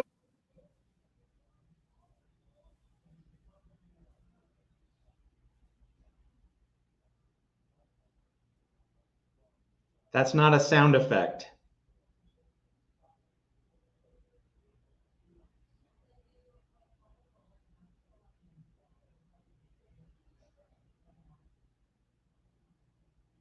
Am I lost? No, we're doing that silent thing where Matt stares at me. I'm waiting for Matt's going to tell us about his prediction. Oh, okay. You were waiting for my prediction, 9-3. Why? And I was just confused. We do this thing in the third hour. Matt just kind of stares at me like I'm waiting for his answer, and he's staring at me, and we have these long, awkward silences for I don't know why. I could talk more about my prediction, but I think I kind of weighed that one out. Matt, what is your prediction for the season? Yeah, 9-3. I think that Notre Dame and Michigan are the two most likely losses. But I mean, like, they're winnable games, but I think they're the two most likely losses. And then I think depth gets them at some point. Yeah, now, which point, I'm not sure. Could be Penn State, could be Washington, could be that Maryland trap game that we've mentioned. I just think the depth probably shows up in a negative way at some point. But 10-2 is very attainable, and if we do that, we are headed to the playoff. And that's been my sticking point. I mean, I'm being positive in what I'm saying, but I'm not just saying that. I do believe that they have addressed some of those issues. I do think, although that it's young and unproven, I'm getting a vibe that at the very least we have guys that look the part. There's always that we got to see it on the field, but I do have a lot of faith in the development of this coaching staff. And when we're talking about the team fading, let's say later in the season, I think by then, a lot of these younger guys are going to have a lot of experience in these guys playing together, and that development piece is what we think it is. I think that we're not talking about winning national championships. We're talking about 10-2 and getting to the playoffs. And I think that this new depth can provide that for USC. Either one of you, feel free to fill in. It's getting late, you guys. I mean, I can be honest. I've been on here for 3 hours. I'm trying to be a trooper. We're almost at that third hour. But if I got to carry the whole conversation the whole time, I'm going to call it a night because we got about 2 minutes left. Any last thoughts, either one of you guys? Well, since I called in, I might as well put in my 2 cents so I could at least have my 2 cents worth. This season is going to be quite interesting. I think the biggest game of attrition for USC will be Michigan, because Michigan gets a new DC and he's out of the tree of John Harbaugh, just like Coach Lynn.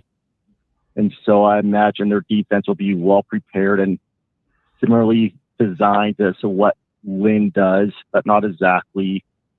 And so it's going to come down to who has the better offense. And right now, if it was Michigan's offense from last year, I'd give that nod to Michigan. But because it's not, and it's Lincoln Riley and his offenses have always been good, I give the nod to USC to take this victory out of Ann Arbor. But it's going to be a dogfight. I don't think they're just going to come out and blow out Michigan by any stretch of the imagination. They know what they're doing. They know how to stop a good offense. But my feeling still is for some reason I see USC being a dark horse and somehow pulling out 12 wins still.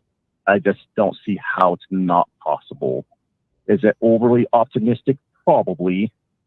But I trust the coaching staff that they know what they're doing. They're putting together a good team, and you're witnessing it that live, Tim, when you go to some of the practices. And Riley's made some really good points that right now his defenses are winning the practices.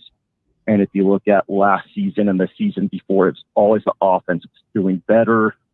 Defense has improved, but it's always offense winning. But now his language has changed to the defense is winning. And that's, as a USC fan, that should be encouraging for any of us.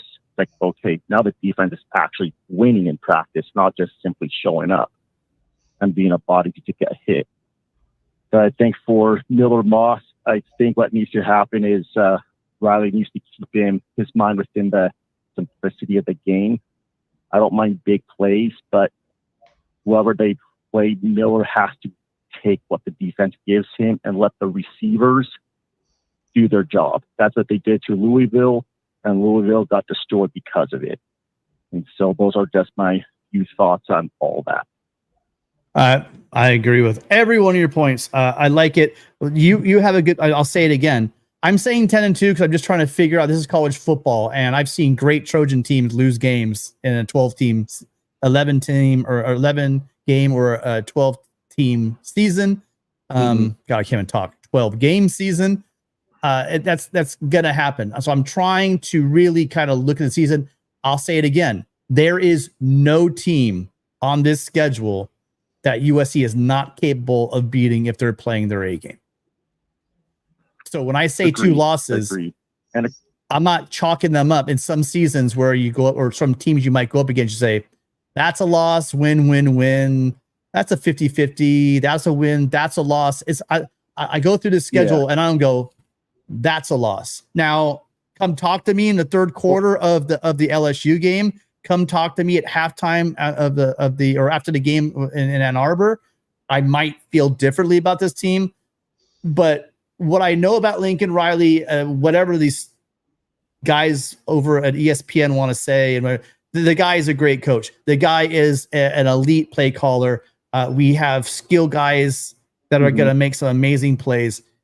We've got proven linemen that on the offensive side, and then we got some question marks. Those question marks give Miller a clean pocket. That question mark goes away, and then there's nobody on their team, on their schedule that is an automatic L. They're gonna, but against some of these teams, because of the schedule, Penn State, Michigan, Notre Dame, I mean, even the other games that everyone's overlooking, Nebraska, I mean, USC is a big favorite in that game according to the FPI, whatever it is. But I'm telling you, SC could also be beaten by a lot of these teams on this schedule if they don't play well. If they put in a clunker of performance, they absolutely could lose this game. So predictions are fun, and that's why coaches say, because it is so true, that is one game at a time, because you get caught looking ahead. You just don't know what's going to happen. So there's a reason. It's not just a cliche. They don't just say that for a reason. You can't overlook anybody, but there is nobody on the schedule that USC is not capable of beating if they're hitting on all cylinders. So great call. Appreciate you being here. Just been keeping their. But I do have a quick question for you, Tim, just to kind of close out. Yeah. Are you concerned for depth? And it's referencing to depth. Are you concerned in depth as far as bodies, or in depth as far as experience? Because they should have a depth as far as bodies, but I can imagine them having not depth in experience. So I just wanted some little clarification of what you mean by depth. But there's clearly started to mount up. There's clearly that's been my point. And that's why I was saying 9-3 early on, because the depth that USC is going to rely on is going to be young or unproven depth that are going to need to step up and show what we believe they're capable of, and they have the ability to. And again, I absolutely believe in this coaching staff and the development.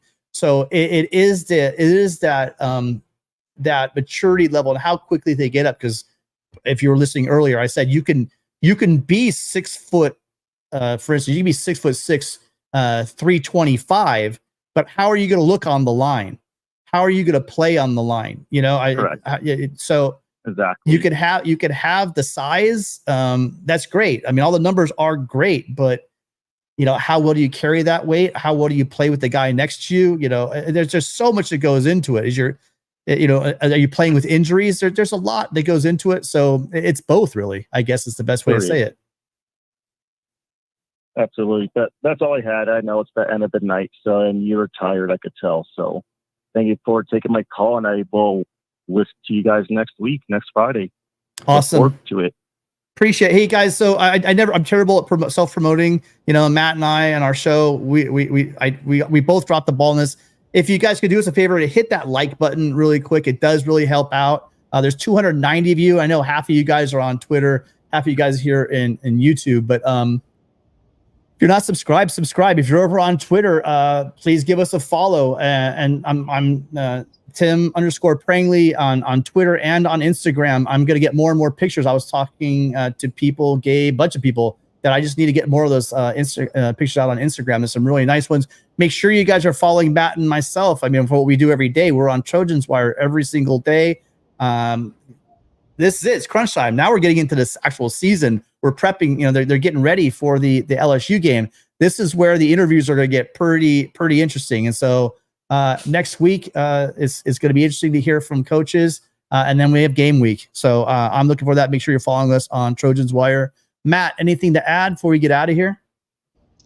Just that next week we'll make announcements about special LSU shows and a little bit more about how we're going to cover USC during the season here at the Voice of College Football. Guys, thanks for your support. Thanks for keeping us on for 3 hours. You really came through tonight. And best of luck to Adam and Grace, the feel-good story of the night here at the Voice of College Football. I'm sure they're going to enjoy it. That's what helped me get through the 3 hours. That was a great and funny story.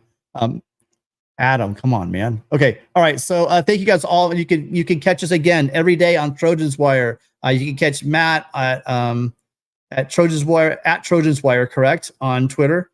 And then our socials down there. On Monday night, we have our Trojan Conquest live show with Mark. And it's going to be our prediction show. We're going to talk about, you know, statistical predictions for the team. Make sure you don't miss that. We're putting out videos every day on the channel. Make sure you're checking those out. And I think that's about it. Oh, and thank you all so much. It's probably a late run for this, but thank you to everybody who's a member of the channel. We really appreciate you. Mark and Matt are putting out some really good content for you guys, exclusive content for members only. And we're going to try to work in some other special events throughout the season to honor you guys being such a great support for us. So make sure you're doing that as well. But that's it, Matt.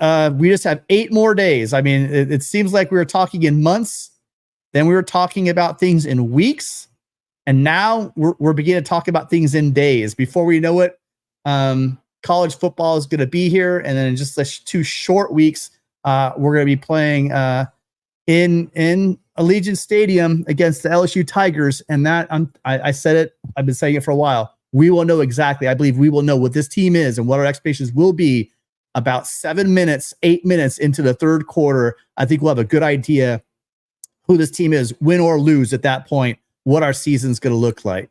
All right. So for my editor, Matt, this is Tim Prangley. I will see all of you guys on Twitter, hopefully. And if not, we'll see you guys Monday on the Monday show. Fight on, everybody. Ladies and gentlemen, the weekend.